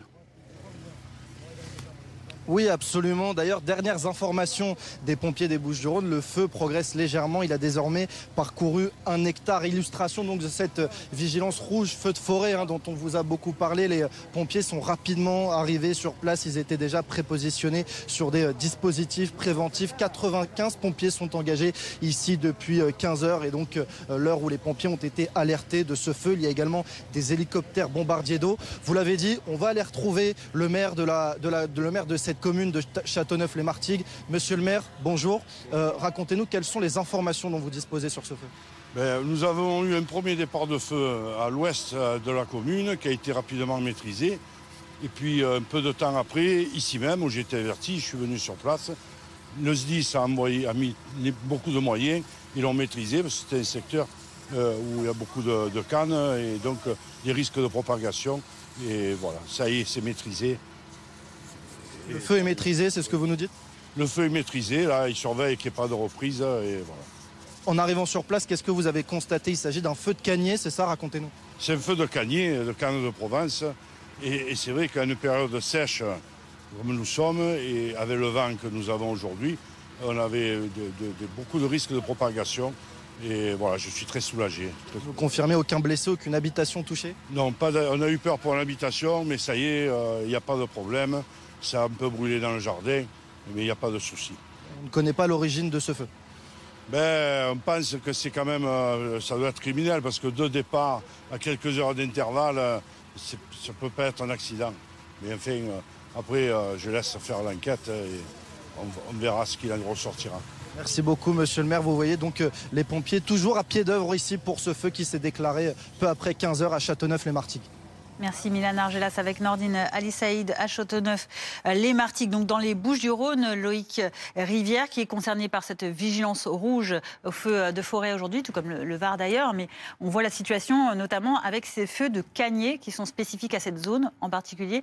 Et donc ces 2 départs de feu qui ont été maîtrisés, nous a dit le maire. Et on voit là la stratégie des pompiers français qui consiste à taper vite, à taper fort, rapidement sur les incendies naissants. Donc La situation est clairement à l'amélioration par rapport à ce qu'on a pu voir il y a quelques minutes. Cet incendie de Cagné, on l'a expliqué, ce sont des cannes provençales, des roseaux qui s'enflamment très facilement et qui provoquent une fumée particulièrement dense qui était visible assez loin dans le secteur donc de Martigues, de Châteauneuf-les-Martigues précisément. Nous sommes tout près de l'autoroute A55. Ces fumées vont forcément provoquer des difficultés de circulation. Il y a toujours des fumées en cours, cette fois-ci dans le département de l'Hérault, dans le secteur de Agde.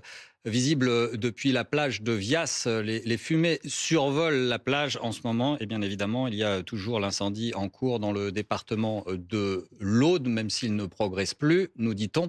La vigilance orange est maintenue pour le département de l'Aude, vigilance rouge en ce qui concerne les Bouches-du-Rhône et pour le département du Var. La raison est simple, il y a toujours ce Mistral qui souffle fort, aux alentours des 50 km/h en ce moment, mais on pourrait avoir des rafales encore jusqu'à 70-80 km/h cet après-midi. Et progressivement, le Mistral a tendance à se diriger vers l'est, donc notamment vers le département du Var, qui est en alerte maximale pour cet après-midi. Demain lundi, ce sera encore plus fort, jusqu'à 100 km/h pour les rafales de vent. Ce sera le pic de cet épisode qui pourrait bien nous mener jusqu'en milieu de semaine prochaine. Ça reste le facteur critique puisque le vent apporte de l'oxygène aux incendies. Tant qu'il ne retombe pas forcément, les incendies seront très actifs et surtout les interventions des pompiers seront très compliquées. Merci beaucoup Loïc Rivière et attention donc à ce feu qui a été stabilisé mais toujours pas fixé. C'est ce que nous expliquait il y a quelques instants Milan Argelas avec Nordine Ali Saïd depuis Châteauneuf-les-Martigues. On va prendre aussi la direction de Sigean dans l'Aude où cette fois l'incendie lui a bien été fixé sur place. Célia Vallée, vous pouvez nous l'affirmer, les pompiers eux restent bien présents. Absolument, le feu est fixé, ça veut dire qu'il ne progresse plus, mais les pompiers restent très vigilants. Ils l'ont été tout l'après-midi, plusieurs centaines de pompiers mobilisés sur ce feu, des moyens terrestres soutenus par les moyens aériens pour éviter toute réactivation, parce qu'en fait ici le problème c'est qu'il y a beaucoup de vent, il y a des rafales à plus de 80 km/h et le vent, on le sait, c'est l'ennemi des pompiers. Donc des moyens terrestres, des moyens aériens, des largages de retardants. Avec Julie Benmoussa, on a pris un petit peu de hauteur pour vous expliquer d'où est parti ce feu. Vous le voyez certainement au loin, l'autoroute A9. C'est d'ici qu'est parti le feu. Il a parcouru ces paysages brûlés que vous voyez. Il a parcouru également ce bâtiment agricole que vous voyez sur les images de Julie Benmoussa qui a été évacué. Et les lignes électriques que vous voyez également, elles ont été coupées et privant ainsi 8000 clients d'électricité. Ce feu, il a sauté jusqu'ici où on se trouve et il a parcouru la départementale qui est juste ici, qui a été donc fermée à la circulation, qu'il est encore fermé à la circulation. À l'heure où je vous parle, ce feu, il est donc fixé, il ne progresse plus, mais les pompiers sont très vigilants. Il ne progresse plus, donc les pompiers sont très vigilants. Le vent est très fort et l'hygrométrie est très basse. Merci beaucoup Célia Vallée en direct avec Julie Benmoussa de Sigean dans l'Aude. Faites attention à vous avec ce vent évidemment qui laisse craindre pour une reprise de la situation. Loïc Rivière, c'est difficile, on l'imagine, de faire intervenir, de mobiliser autant de moyens, ces pompiers notamment avec tous ces départs de feu qui se multiplient. D'où cette stratégie de taper fort rapidement pour éviter de multiplier les feux les plus importants. Alors là, il y a un feu important dans le secteur de l'Aude, pour l'instant, mais si on prend un peu de hauteur à l'échelle de l'Europe, il y a de très nombreux incendies en cours autour du bassin méditerranéen, principalement après une canicule extrême en Grèce, plus de 50 départs de feu enregistrés hier en une seule journée, des incendies également en Italie, mais aussi en direction de la Bosnie. On sait qu'on mutualise les moyens dans les cas les plus critiques, mais là, quand tous les pays ou quasiment sont concernés d'ouest en est de l'Europe, difficile de pouvoir utiliser les moyens des voisins. Merci beaucoup Loïc Rivière. Vous avez évoqué la Grèce, l'Italie et nous on va prendre la direction de la Turquie où les thermomètres ont explosé ces derniers jours. La barre des 50 degrés a été dépassée vendredi. C'est une première historique dans ce pays qui fait donc face depuis plusieurs jours à des incendies importants et on retrouve sur place notre correspondante BFM TV en Turquie, Mathilde Varda. Le bilan est donc lourd depuis plusieurs jours. Exactement. La saison des feux continue en ce moment en Turquie. Actuellement, à l'heure où je vous parle, il y a un feu très important à Bursa, qui est à l'est d'Istanbul. Et puis, comme vous le disiez, le bilan est déjà très élevé. Cette semaine, il y a eu 10 morts, 10 personnes qui cherchaient à éteindre un incendie à Eskişehir. Donc, c'est une ville entre Istanbul et Ankara. À cela s'est ajouté déjà un bilan qui concernait des feux qui avaient eu lieu fin juin à Izmir. Ce sont des feux qui ont marqué le départ d'une saison des feux qui était très tôt. Le président turc Recep Tayyip Erdoğan a annoncé que depuis le début de l'été, il y avait eu 3000 incendies en Turquie. Il a détaillé les moyens mis en œuvre. Il y aurait donc 25 000 professionnels accompagnés de 132 000 volontaires. Mais malgré l'explication des moyens utilisés, l'opposition critique le gouvernement et estime que justement il y a un manque de moyens. Comme vous l'avez dit, on fait face à une vague de chaleur ici depuis plusieurs jours. Vendredi, les températures ont atteint les plus de 50 degrés dans le sud-est de la Turquie. C'est un record. Et ce record, il pourrait être battu dans les prochains jours, puisque les autorités ont annoncé que cette vague de chaleur va continuer. Les températures vont continuer à être très hautes dans tout le pays, ce qui ne risque pas d'arranger la situation. Le ministre de l'Agriculture et des Forêts l'a annoncé, la situation risque de ne pas s'améliorer tout de suite. On risque d'avoir de nouveaux départs de feu dans les prochains jours, d'autant que le pays fait face de façon générale à une sécheresse très forte. Et en tout cas, le ministre a aussi rappelé que la Turquie serait en vigilance maximale jusqu'en octobre. 17h09 sur BFM TV avec cette lueur d'espoir pour les plus de 2 millions d'habitants à Gaza, alors que l'ONU s'alarme d'un risque de famine généralisée. Près de 1000 tonnes de denrées alimentaires sont en route depuis l'Égypte et 2 avions jordaniens et un appareil émirati ont d'ores et déjà largué 25 tonnes de denrées aujourd'hui. Ce qui veut donc dire que ce premier convoi, quelques heures après qu'Israël ait annoncé un parachutage d'aide humanitaire cette nuit, on va retrouver sur place nos envoyés spéciaux Clémence Dibou et Joao Alencar. Ils sont à Kerem Shalom, la porte d'entrée de ces camions vers Gaza. On est tenu un peu à distance avec Joao Alencar, mais on aperçoit de temps en temps quelques camions passer. Alors c'est plutôt au compte-gouttes, mais c'est vrai qu'on voit une activité assez intense depuis ce matin de camions humanitaires, parce qu'à Kerem Shalom, dans le sud de la bande de Gaza, c'est le seul point de passage entre Israël et la bande de Gaza pour faire rentrer les camions. Alors pourquoi ça prend du temps en général de faire venir ces camions humanitaires? Parce que l'armée israélienne décharge les cargaisons de ces camions qui arrivent en général de Jordanie ou d'Égypte, décharge la cargaison, l'inspecte, ensuite il faut la remettre sur le camion et ensuite c'est de l'autre côté que ces camions sont acheminés dans la bande de Gaza. Et là, l'armée israélienne a ouvert ses portes il y a quelques jours à des journalistes du monde entier pour montrer qu'il y avait là stocké près de 900 camions humanitaires qui, selon l'armée israélienne, attendent d'être distribués dans la bande de Gaza. Et du coup, Israël qui demande de l'aide ou du renfort aux ONG internationales. Ça, c'était pour le passage terrestre. Mais on a appris aussi par des médias égyptiens cette fois-ci que le point de passage de Rafah entre l'Égypte et la bande de Gaza a pu laisser passer des camions humanitaires là aussi. Et à cela se rajoute l'annonce de l'armée israélienne d'avoir opéré des largages humanitaires cette nuit. On parle de 7 palettes remplies de farine par exemple ou de boîtes de conserve.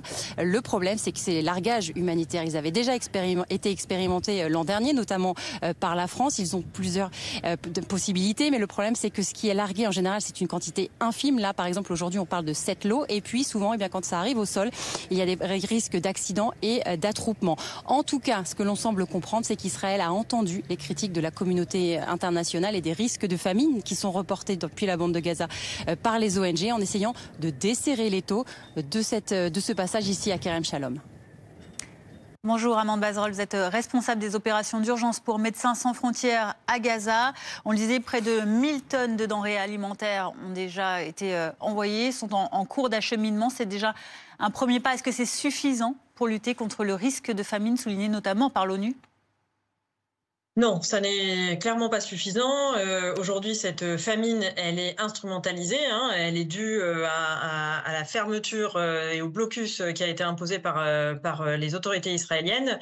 Ce qu'il faut, c'est un approvisionnement continu. Aujourd'hui, c'est un début, mais il faut laisser, notamment les humanitaires qui savent faire des distributions, opérer dans la bande de Gaza et faire entrer assez de nourriture pour éviter les pillages. On peut imaginer qu'après 5 mois sans nourriture, nourriture. Les gens sont évidemment affamés et ça crée énormément de chaos si on ne peut pas l'organiser de manière appropriée. Amande Bazrol, vous avez passé 4 mois dans la bande de Gaza. Cet après-midi, le Premier ministre israélien a demandé à l'ONU de cesser de blâmer son gouvernement. Pour lui, il existe des couloirs sécurisés, ils ont toujours existé, mais aujourd'hui c'est officiel. Vous qui étiez sur le terrain, est-ce que vous confirmez ces propos du Premier ministre israélien ? Non, c'est totalement faux. Aujourd'hui, on ne pouvait pas faire rentrer assez de camions. C'était orchestré de manière à ce que, évidemment, comme je viens de l'expliquer, puisqu'il n'y a pas assez de nourriture, on fait rentrer trop peu à la fois et ces camions n'arrivent jamais à destination puisque les destinataires, tout le monde a peur de ne pas être servi et donc va se servir sur le chemin. Donc c'était créer vraiment un chaos et quelque chose d'extrêmement dangereux. Aujourd'hui, que ce soit la Gaza Humanitarian Foundation ou que ce soit les convois qui étaient organisés par les organisations qui distribuent de l'aide humanitaire finissait toujours dans un bain de sang. On l'a vu dimanche dernier, les forces israéliennes avaient aussi tiré sur des convois du Programme alimentaire mondial. Vous, chez Médecins sans frontières, comment est-ce que vous avez accès, comment est-ce que vous travaillez à Gaza actuellement ? Donc aujourd'hui, nous soutenons des hôpitaux du ministère de la Santé, mais nous avons aussi des hôpitaux de campagne et des centres de santé où nous traitons également la malnutrition.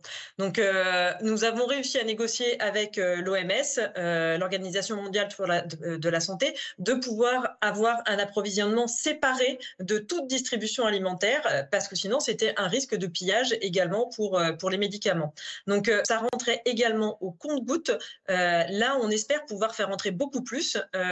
Les autorités israéliennes appliquent des procédures qui sont extrêmement compliquées et qui empêchent de pouvoir faire rentrer. Aujourd'hui, tout ce qui vient d'Égypte, c'est nouveau que ça puisse à nouveau rentrer. Ça avait été empêché depuis des mois. Merci beaucoup, Amande Bazrol, d'avoir répondu à nos questions. Aujourd'hui, responsable des opérations d'urgence pour Médecins sans frontières à Gaza. Vous avez passé donc 4 mois depuis début mai. Après son interception par l'armée cette nuit, cette fois-ci, c'est la flottille Andala, flottille pour la liberté, le dernier navire qui est donc arrivé en Israël peu avant midi. Et les 21 membres de l'équipage, dont des manifestants pro-palestiniens et 2 élus, 2 parlementaires de la France insoumise, ont été appréhendés par les autorités. Dans un communiqué, les Insoumis dénoncent d'ailleurs une arrestation, je cite, illégale dans les eaux internationales. Ils exigent la libération de l'équipage. Allez, on prend maintenant la direction donc de l'Écosse où dans un peu moins d'un quart d'heure, Donald Trump va pouvoir débuter ces fameuses négociations avec Ursula von der Leyen. Laurent Saïm, je me retourne vers vous. Vous êtes journaliste spécialisé sur les questions des États-Unis. Alors, on apprend quelques premières grandes lignes de cette rencontre avec Donald Trump. Il y aura donc une courte déclaration, ensuite des questions. L'idée, c'est surtout de pouvoir comprendre quels sont les points sur lesquels va pouvoir jouer Donald Trump. Alors, vous savez, quand on prévoit des choses avec Donald Trump, il arrive toujours quelque chose en direct qu'on ne prévoit pas. Donc, on va attendre d'avoir les images. Ce qui est intéressant, c'est de voir la délégation.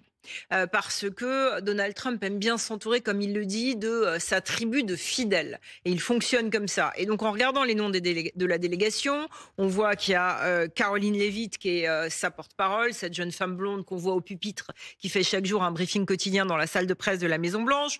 On voit qu'il y a un homme très important, qui est le conseiller spécial de Donald Trump, qui est le numéro 2, Deputy Chief of Staff, comme on dit en américain, qui s'appelle Stephen Miller. Il y a évidemment le secrétaire au commerce, Howard Lipnick. Et puis, il y a l'ambassadeur américain en Grande-Bretagne, qui est un homme très important et qui a vu Donald Trump récemment, puisqu'il a joué au golf, et que tout au long de la journée sur BFM, je n'ai cessé de dire que la diplomatie du golf est quelque chose d'important. Donald Trump, ça l'apaise, il peut parler tranquillement, il n'y a pas de méchants journalistes qui sont à ses côtés ou avec des micros pour essayer de capter la petite phrase. Donc voilà, donc tout ça fait que Donald Trump est préparé. On est dans une négociation très attendue évidemment par le monde européen et on va voir maintenant ce qui ressort de cette négociation et si Donald Trump réussit comme il le souhaite à pousser le curseur.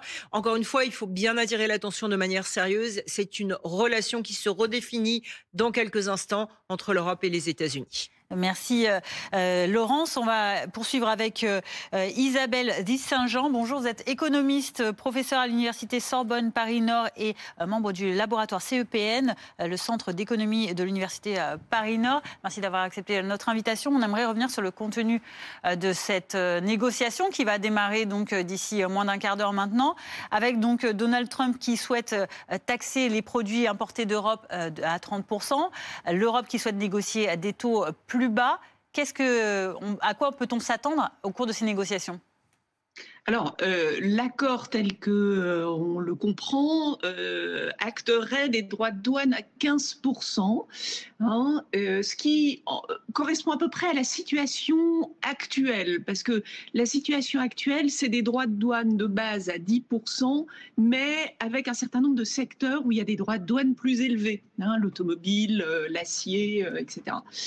Donc là, et ça s'ajoute en plus à des droits de douane initiaux qui étaient déjà présents. Donc en gros, ça serait un maintien de la situation telle qu'on la connaît aujourd'hui. Ça, c'est la première chose. Ce qui est quand même une rupture absolument considérable avec ce qui a prévalu ces dernières décennies. C'est-à-dire qu'il y a vraiment une rupture, on change d'époque. Donc ça, c'est la deuxième chose, si l'accord se fait. Troisième élément, il y a ce qu'il y a dans l'accord, donc sur les droits de douane, et puis un certain nombre d'exemptions sur des secteurs. Donc on parle de l'aéronautique, on parle des spiritueux, pas le vin. Donc il y a un débat sur le vin, notamment poussé par la France, évidemment, pour que le vin soit inclus. Mais donc, a priori, ces secteurs seraient épargnés.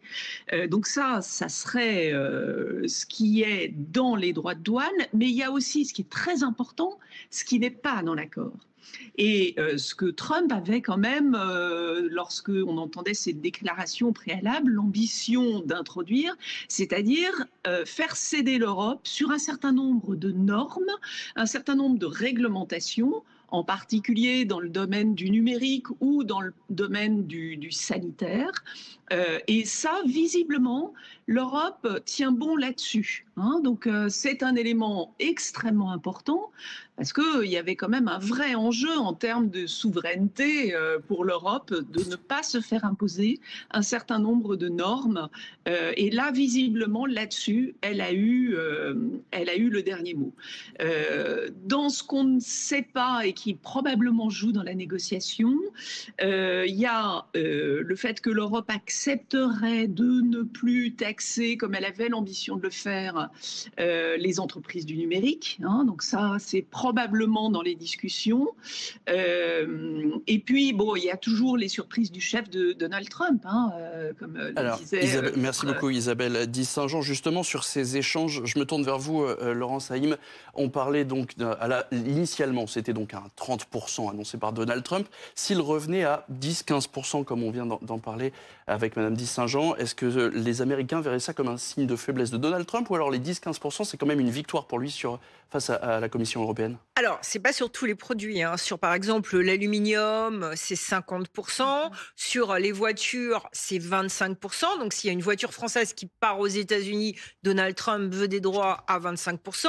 Et sur d'autres produits dérivés, ce serait ce que l'Europe veut, c'est-à-dire, et ce que l'Europe a en ce moment, 10%. Et Donald Trump avait dit 30%. Donc, en gros, vous voyez bien sur ce dernier point, la négociation, l'Europe, en ce moment, c'est 10% sur certains produits importants. Sur Donald Trump veut 30%. Si on arrive à 15%, eh bien, l'Europe va payer officiellement 5% de plus. Donc, pour les Trumpistes, ça y est, on a gagné. Ils ont augmenté. Pour les Européens, on a évité le 30%. Et ça, c'est très Trump. Ça pourrait être un gagnant-gagnant. Oui, mais c'est pas ça. On est dans une négociation trumpiste. C'est-à-dire que Donald Trump a toujours, dans ses campagnes, revendiqué être un homme d'affaires. Il s'est toujours vanté de ces négociations très dures. Des Américains l'ont expérimenté parfois à leurs dépens, notamment sur les constructions qui se sont passées à Atlantic City il y a 25 ans. Et il adore ce genre de choses. Il adore pousser ses interlocuteurs contre un mur, voir ce qui se passe,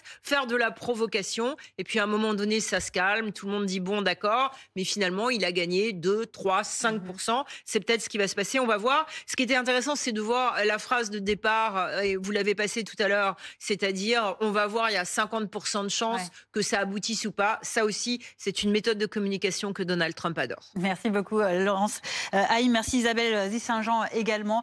Évidemment, ce sera à suivre dans quelques minutes, puisque cette rencontre commence à 17h30, si tout se passe bien. Restez avec nous sur BFM TV, ce sera évidemment donc à suivre cette rencontre diplomatique au sommet, mais également le suivi des incendies avec ce feu de forêt à Châteauneuf-les-Martigues qui est désormais maîtrisé, selon les mots du maire. Tout à l'heure, 1 hectare de végétation donc, qui a été parcouru, une centaine de pompiers qui sont toujours sur le feu, sur le terrain aujourd'hui pour venir à bout de ce feu de Cagné. Et puis également à Sigean, dans l'Aude, cette fois-ci, un feu qui a été fixé. Depuis hier, il a ravagé plus de 600 hectares de forêt également. Vous le voyez, là aussi, un dispositif qui reste sur place pour des opérations de surveillance. On fait le point dans notre prochaine édition. À tout de suite.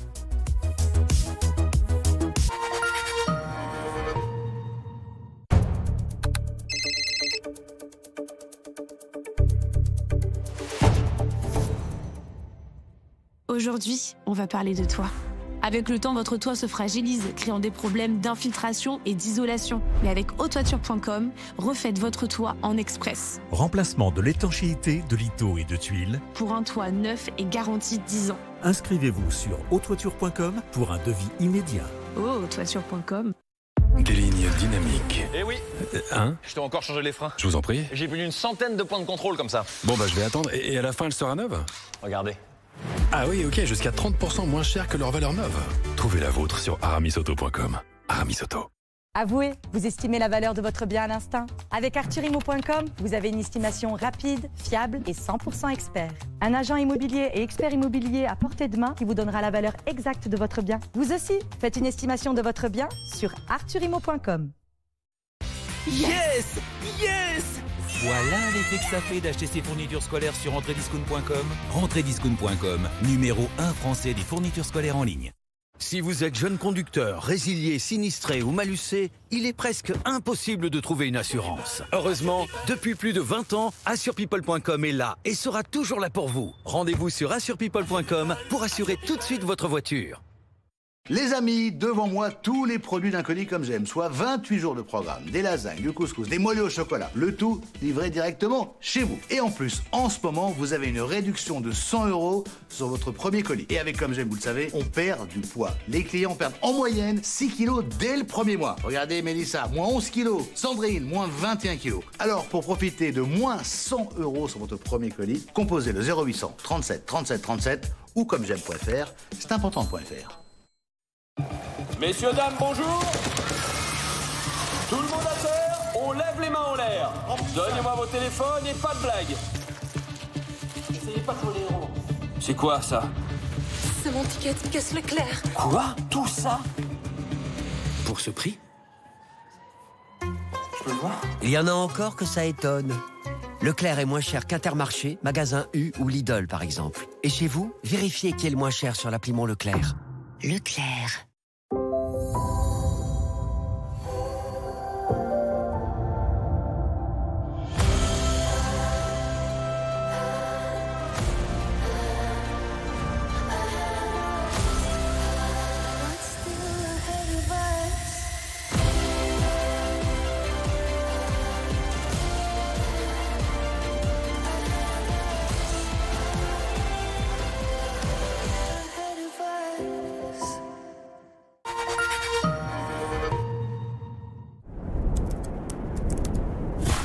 Des hôtels et des destinations d'exception jusqu'à moins 70%.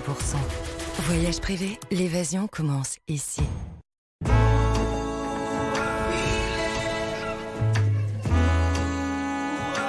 les rêves commencent par une bonne nuit. Réveillez-vous. Il est temps de bien dormir. Vous voyez ce tout petit caillou? Il peut faire sur votre pare-brise une énorme fissure et un gros stress à gérer. Pas avec Carglass, parce qu'on le gère facilement. Avec Carglass.fr, c'est facile. 3 minutes pour prendre rendez-vous et rapide parce qu'on a le plus grand stock Carglass de vitrage d'Europe. Avec ou sans option, on a le pare-brise dont vous avez besoin. Prêt à être remplacé directement sur votre voiture. Et c'est déjà réglé, comme si rien ne s'était passé. Et en ce moment, Carglass vous offre des balais d'essuie-glace. Alors, prenez rendez-vous sur Carglass.fr. Carglass répare, Carglass remplace. Sur la route, il y a tout le monde. Et il y a nous. Nous qui vivons la route. Nous allons, nous venons, nous revenons. Nous roulons sur la 6, la D34, la N2. Nous avalons des kilomètres et des sandwichs triangles. Sans nous connaître, nous sommes ensemble. En cas de danger, en cas de contrôle, nous sommes prévenus, nous nous prévenons. Nous sommes 5 millions de membres et nous rendons la route plus sûre. Coyote, faire la route ensemble.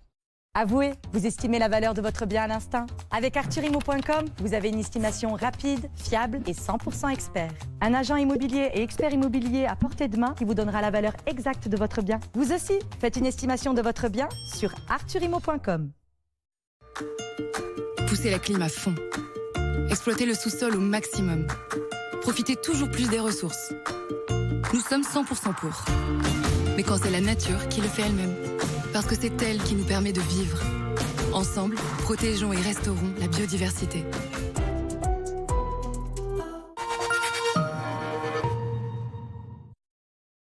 Ne perdez pas votre surplus d'énergie. La météo avec Fleuron Industrie.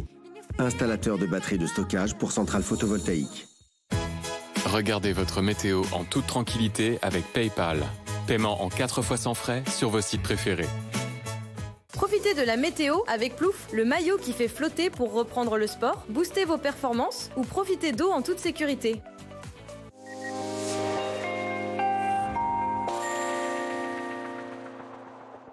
Vous l'avez constaté, l'automne s'est réveillé en plein cœur de l'été et cette insomnie va durer. Ce sera assez mitigé à nouveau pour une bonne partie de la semaine prochaine. Je vous propose de prendre un peu de hauteur pour mieux comprendre. L'anticyclone est bien là, mais s'il est un peu trop éloigné, en réalité, nous sommes dans un flux de nord-ouest et la situation est bloquée. Des gouttes froides en série vont plonger de la mer du Nord jusqu'en Italie. En Méditerranée, les très fortes chaleurs persistent encore en direction de la Turquie. En revanche, la canicule régresse en Grèce. De notre côté, le vent sera tempétueux pour ce début de semaine en Méditerranée. Le risque d'incendie très sévère dans le Vaucluse, dans les Bouches-du-Rhône notamment, il est très élevé, surtout le pourtour méditerranéen. Voyez ces rafales qui vont dépasser les 100 km/h, notamment en direction des Pyrénées-Orientales. 80 km/h pour le département de l'Aude. On va dépasser les 90 km/h également pour la basse vallée du Rhône. L'instabilité va persister près des reliefs de l'Est. Elle va se diffuser dans l'après-midi vers le nord du pays. On va quand même distinguer des éclaircies, mais vous aurez des giboulées. Ce sera donc assez tempéré pour cette journée. Le matin, ce sera même assez frais avec une douzaine de degrés à Rennes, du côté d'Auxerre. Même température sur les hauteurs d'Aurillac. Dans l'après-midi, les températures ne bougent pas. Tout juste dignes d'un mois de septembre en réalité, avec de 21 à 25 degrés sur une très large moitié nord, jusqu'à 27 degrés dans le sud-ouest et pas plus de 29 degrés en Méditerranée. C'est largement suffisant, bien évidemment, cette chaleur en ce qui concerne les incendies. En ce moment, mardi, ça va s'améliorer progressivement, sauf dans le nord-ouest. Ce sera encore assez frais pour la journée de mercredi, mais globalement bien ensoleillé cette fois-ci. C'était la météo avec fleuronindustrie.com. Isolation thermique par l'extérieur pour réduire vos dépenses énergétiques et embellir votre maison. C'était votre météo en toute tranquillité avec PayPal. Paiement en 4 fois sans frais sur vos sites préférés. C'était la météo avec Plouf, le maillot qui fait flotter pour reprendre le sport, booster vos performances ou profiter d'eau en toute sécurité. 17h30 sur BFM TV. À la une de l'après-midi info, ce feu qui est désormais fixé à Sigean dans l'Aude. Plus de 600 hectares de forêt ont été parcourus depuis hier. Quelques 650 pompiers sont toujours sur le qui-vive malgré tout, avec 2 avions bombardiers qui sont arrivés dans l'après-midi en renfort pour surveiller cette situation dans un décor lunaire où l'on retrouvera tout à l'heure nos envoyés spéciaux, Célia Vallée qui est sur place pour nous faire un dernier point de situation.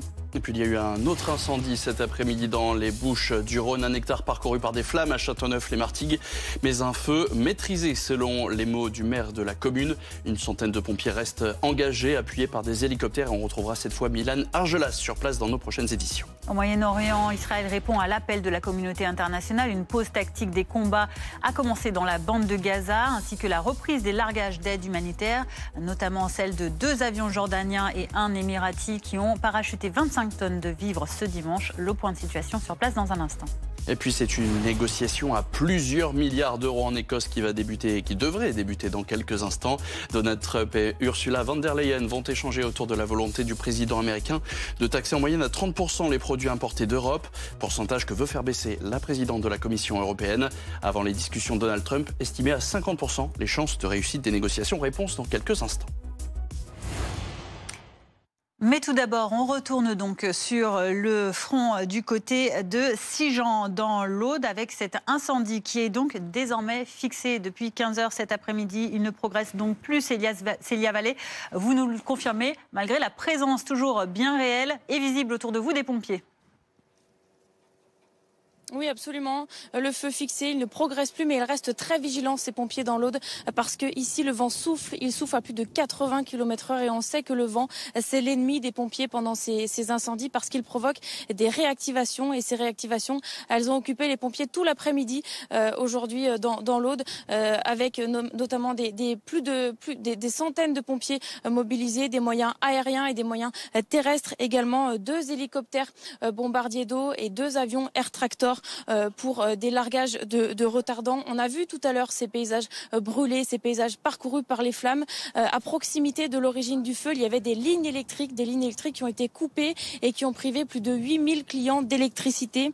Ce feu qui a donc sauté jusqu'à la départementale 6009 juste au-dessus, une départementale qui est actuellement coupée à la circulation. Ce feu qui est donc fixé à l'heure où je vous parle, mais les pompiers restent sur le qui-vive parce que le taux d'humidité est très bas et le vent souffle. Merci beaucoup Célia Vallée avec Julie Ben Moussa, donc depuis le département de l'Aude. On se tourne vers vous Loïc Rivière, journaliste météo-climat de BFM TV. On parle donc maintenant de vigilance rouge, feu de forêt depuis maintenant plusieurs jours dans les Bouches-du-Rhône. Le vent reste sous haute surveillance dans le département et même plus largement dans la région. Surtout le bassin méditerranéen. En ce moment, la situation reste critique avec des rafales aux alentours des 50-70 km/h, parfois 80 km/h attendus d'ici à la fin de cet après-midi. Vous voyez, les vigilances s'affichaient bien évidemment. La chaleur est bien installée, 30-32 degrés par endroit, à peine moins pour le département de l'Aude, 29 degrés, c'est déjà largement suffisant. Et le taux d'humidité dans l'air est extrêmement bas en ce moment. Alors évidemment, toutes les conditions sont réunies. Ce qu'on surveille particulièrement, c'est le vent. Là, c'est le point clé. Cette tramontane qui souffle fort, qui apporte de l'oxygène aux incendies, même si l'incendie de l'Aude est désormais fixé. Regardez, d'ailleurs, les fumées de cet incendie suivent le même chemin que la tramontane. Si on prend de la hauteur depuis l'espace, on peut distinguer ces fumées. C'est le réseau Météosat de l'Agence spatiale européenne, exploité par Météo France, voilà, qui a capturé cette image. On voit ce panache de fumée qui s'étire sur plus d'une centaine de kilomètres en Méditerranée. Là, nous sommes à 36 000 kilomètres d'altitude et on peut donc distinguer cet incendie qui est toujours en cours, même s'il est fixé. Concernant l'évolution de la situation maintenant, le pic de cet épisode de vent est prévu pour cette journée de lundi. Des rafales tempétueuses cette fois-ci qui pourraient s'approcher des 100 km/h, notamment de l'Aude jusqu'aux Pyrénées-Orientales. La mauvaise nouvelle, c'est qu'on va rester dans la même configuration, d'où ces vigilances maintenues à nouveau pour cette journée de lundi. Le Vaucluse va basculer en vigilance rouge, alerte maximale. Là aussi, en réalité, nous allons rester dans ce flux de nord-ouest pour une bonne partie de la semaine prochaine. Il faudra patienter jusqu'à mercredi pour retrouver des rafales inférieur à 50 km/h, mais c'est déjà largement suffisant pour compliquer les interventions des pompiers. Jeudi, le vent devrait s'essouffler progressivement, mais pas avant. Merci beaucoup Loïc pour ce point de situation. Donc surtout cet arc méditerranéen particulièrement concerné par le vent, la sécheresse et la situation donc dans les Bouches-du-Rhône, on le disait, en vigilance rouge feu de forêt, avec ces 2 départs de feu qui ont eu lieu dans l'après-midi à Châteauneuf-les-Martigues. Les flammes qui ont rapidement progressé, évalué, mais le feu qui a depuis été fixé avec des noyages en cours. Dernier bilan avec Milan Argelas et le maire de la commune. Illustration donc de cette vigilance rouge feu de forêt dont on vous a beaucoup parlé. Les pompiers sont rapidement arrivés sur place. Ils étaient déjà prépositionnés sur des dispositifs préventifs. 95 pompiers sont engagés ici depuis 15 heures et donc l'heure où les pompiers ont été alertés de ce feu. Il y a également des hélicoptères bombardiers d'eau. Vous l'avez dit, on va aller retrouver le maire de cette commune de Châteauneuf-les-Martigues. Monsieur le maire, bonjour. Racontez-nous quelles sont les informations dont vous disposez sur ce feu. Nous avons eu un premier départ de feu à l'ouest de la commune qui a été rapidement maîtrisé. Et puis un peu de temps après, ici même où j'ai été averti, je suis venu sur place. Le SDIS a mis beaucoup de moyens, ils l'ont maîtrisé parce que c'était un secteur où il y a beaucoup de cannes et donc des risques de propagation. Et voilà, ça y est, c'est maîtrisé. Le feu est maîtrisé, c'est ce que vous nous dites? Le feu est maîtrisé, là, ils surveillent qu'il n'y ait pas de reprise et voilà. En arrivant sur place, qu'est-ce que vous avez constaté? Il s'agit d'un feu de canier, c'est ça? Racontez-nous. C'est un feu de canier, de canne de Provence. Et c'est vrai qu'à une période sèche, comme nous sommes, et avec le vent que nous avons aujourd'hui, on avait beaucoup de risques de propagation. Et voilà, je suis très soulagé. Vous confirmez aucun blessé, aucune habitation touchée? Non, on a eu peur pour l'habitation, mais ça y est, il n'y a pas de problème. Ça a un peu brûlé dans le jardin, mais il n'y a pas de souci. On ne connaît pas l'origine de ce feu? On pense que c'est quand même, ça doit être criminel parce que deux départs à quelques heures d'intervalle, ça peut pas être un accident. Mais enfin, après, je laisse faire l'enquête et on verra ce qu'il en ressortira. Merci beaucoup, monsieur le maire. Vous voyez donc les pompiers toujours à pied d'œuvre ici pour ce feu qui s'est déclaré peu après 15 heures à Châteauneuf-les-Martigues. La situation au Moyen-Orient à présent avec cette pause tactique qui a été appliquée par l'armée israélienne aujourd'hui et aussi la reprise, la rouverture des couloirs humanitaires ainsi que des largages pour permettre la circulation des convois de l'ONU et des ONG. La Jordanie et les Émirats arabes unis ont notamment parachuté 25 tonnes de vivres aujourd'hui, mais malgré tout, les Nations unies jugent cette méthode inefficace, voire dangereuse. Reportage de Mathis Menu. Sur leurs épaules, certains Gazaouis déjà affamés transportent de quoi tenir quelques jours. Ici, un sac de farine, car l'aide humanitaire tant attendue pénètre enfin dans la bande de Gaza. On sort pour les enfants qui nous disent en pleurant « Tonton, je veux juste un morceau de pain ». Ça te déchire le cœur. C'est comme si on te plantait 1 million de couteaux.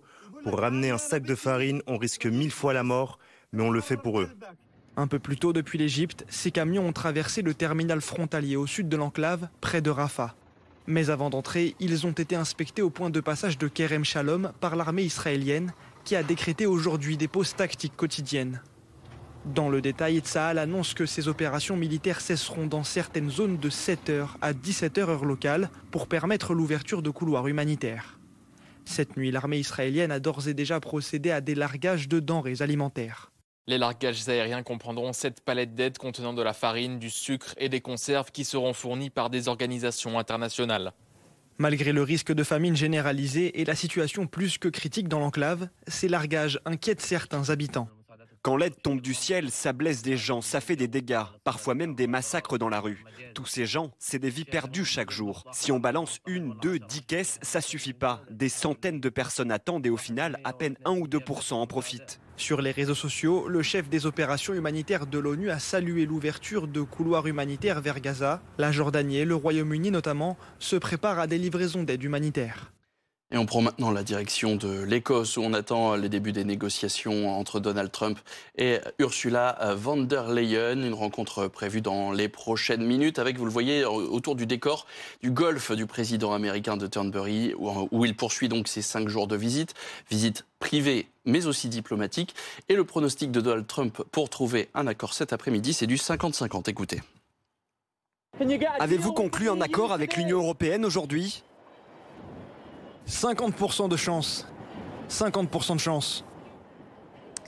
Et on en parle avec nos invités en plateau aujourd'hui. Bonjour Pascal Delima, vous êtes chef économiste chez BKMC. Laurent Saïm est toujours avec nous, journaliste spécialiste des États-Unis. Merci à vous deux. Pascal Delima, sur ce pronostic 50-50, réponse de Normand quand même, un peu on pourrait le dire. Oui, pour Donald Trump, ça augure quoi? Je pense qu'on va trouver un accord. C'est dans l'intérêt des deux parties, vous savez... la hausse des droits de douane, c'est toujours un jeu stratégique, perdant-perdant des deux côtés de toute façon. Ralentissement de l'activité économique pour l'Europe, si on va à 30% par exemple. et puis inflation colossale aux États-Unis pour les Américains. Donc, on a tout intérêt à trouver un accord. C'est bien vu, 50-50 quelque part. Voilà, je pense quand même que j'espère qu'on aura raison de garder, si on peut le dire ainsi, pour cette question des droits de douane, parce qu'il en va du commerce international Quel serait et le marché financier. Quel serait le seuil justement pour que à la fois l'Europe et les États-Unis s'en sortent pas trop mal? C'est difficile à dire, il faudrait le voir produit par produit. Il ne faut pas croire non plus qu'un droit de douane de 15%, par exemple, c'est ce que je voulais dire, impacte l'inflation de 15%. C'est pas vrai. On est dans des chaînes de valeur intégrées. Il faut que le produit passe la frontière américaine, etc. Bon. Je dirais que 15%, voilà, d'entre 10 et 15% me paraîtrait équilibré. Mais si vous dites que c'est du perdant-perdant, pourquoi se lance-t-il alors dans cette volonté de vouloir taxer à tout va? Mais parce qu'en fait, c'est une stratégie économique. C'est une stratégie... les États-Unis font plusieurs constats. Je ne me dis même pas Donald Trump, je dis les États-Unis, les économistes américains aussi. Il y a un fort déficit américain du point de vue de l'Union européenne, de 135 milliards. Alors, il oublie qu'il est excédentaire dans les services, les technologies de l'information, le consulting, etc. C'est quand même très habile aussi parce que, quelque part, il est quand même dominant sur ces secteurs d'activité qui sont les secteurs de demain. Mais bon, le déficit commercial est là, premièrement.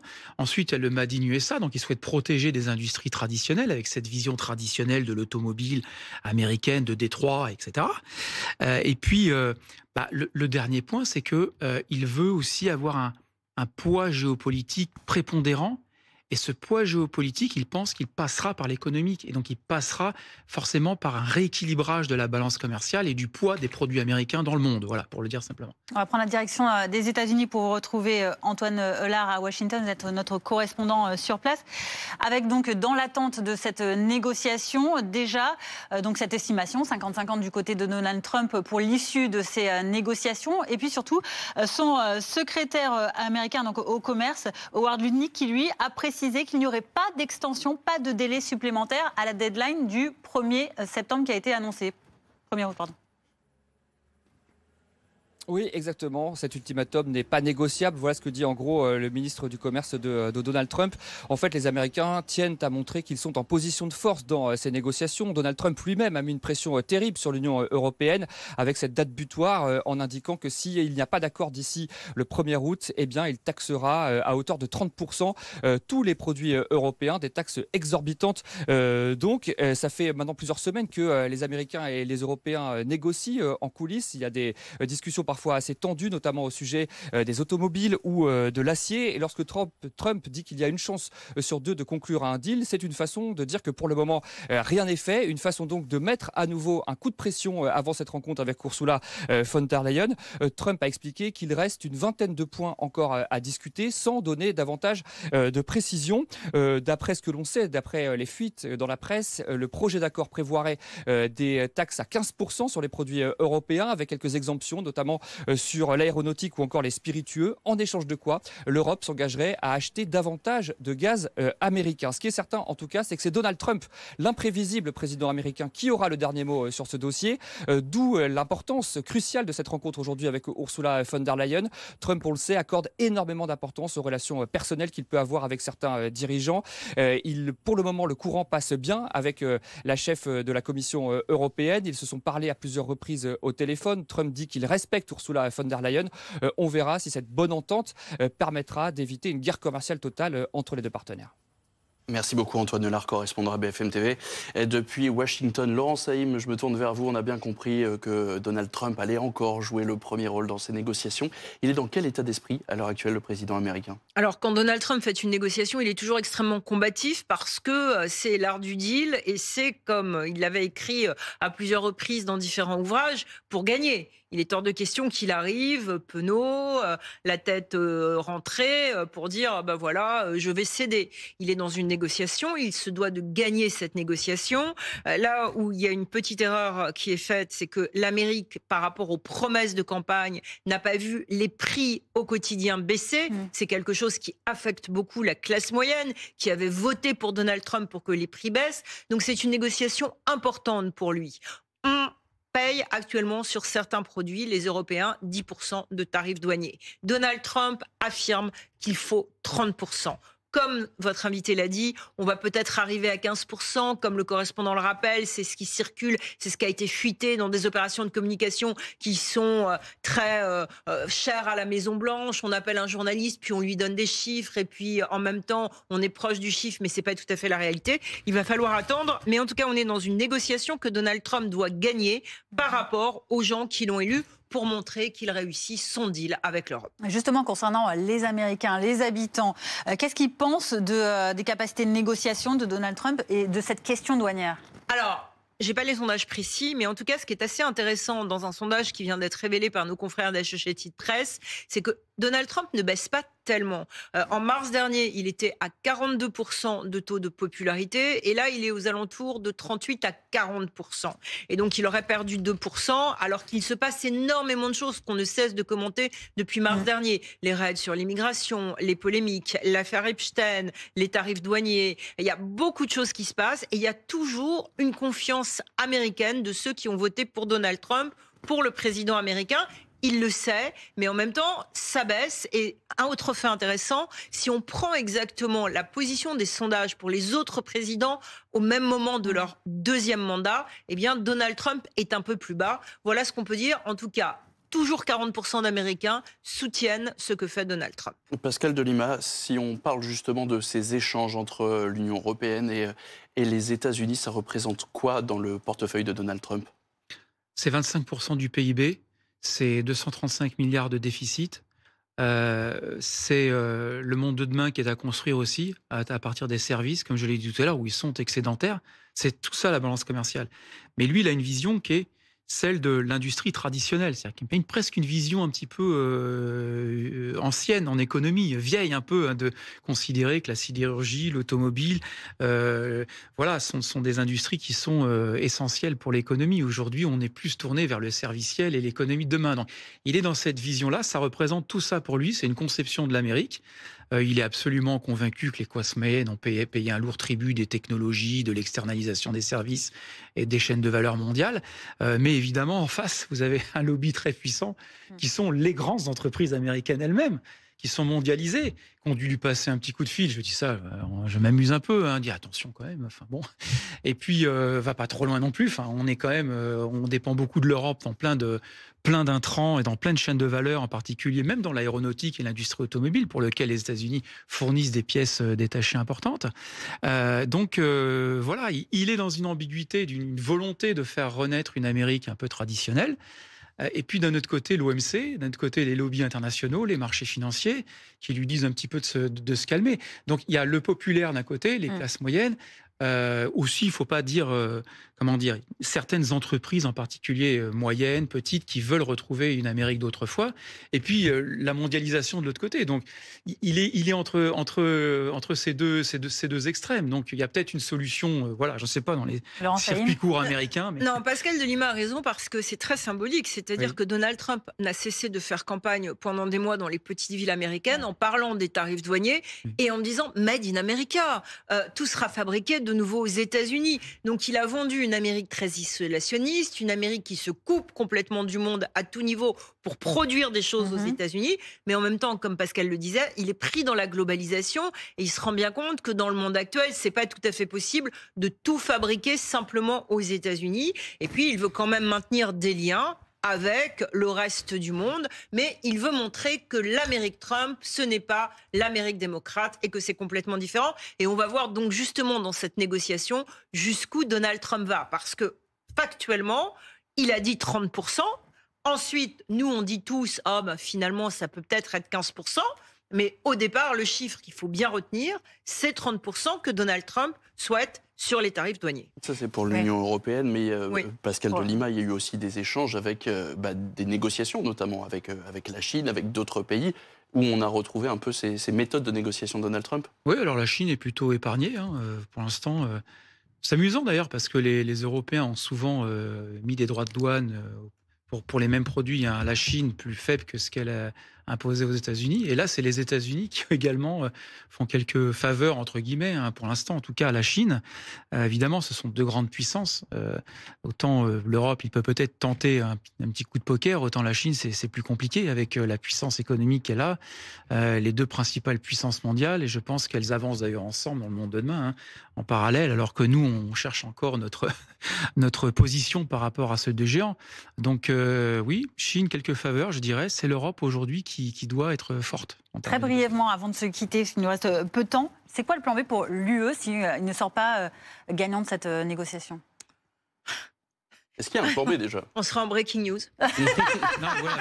On analysera pendant des heures, mais que s'est-il passé ? Parce qu'ils ont promis des représailles à hauteur de 93 millions d'euros. On va voir, au-delà de faire peut-être des blagues mal placées, il va falloir quand même faire très attention à ce qui se passe dans les prochaines heures, parce qu'on est vraiment dans un tournant historique de la redéfinition d'une relation transatlantique avec quand même l'Amérique qui, pendant des dizaines d'années, a été un partenaire privilégié. On va voir si Donald Trump casse cela ou pas. Merci beaucoup à vous deux d'avoir répondu à nos questions aujourd'hui. Restez sur BFM TV. Dans un instant, Newsbox avec Elisa Tranin et Bastien Bockel qui reviendront forcément sur cette rencontre en cours en Écosse entre Donald Trump et Ursula von der Leyen, la présidente de la Commission européenne, qui sont en négociation à l'heure actuelle sur ces fameux droits de douane que le président américain souhaite imposer à 30% pour les exportations européennes. Le détail dans quelques instants. Restez sur BFM TV. À bientôt. Bonne fin de soirée.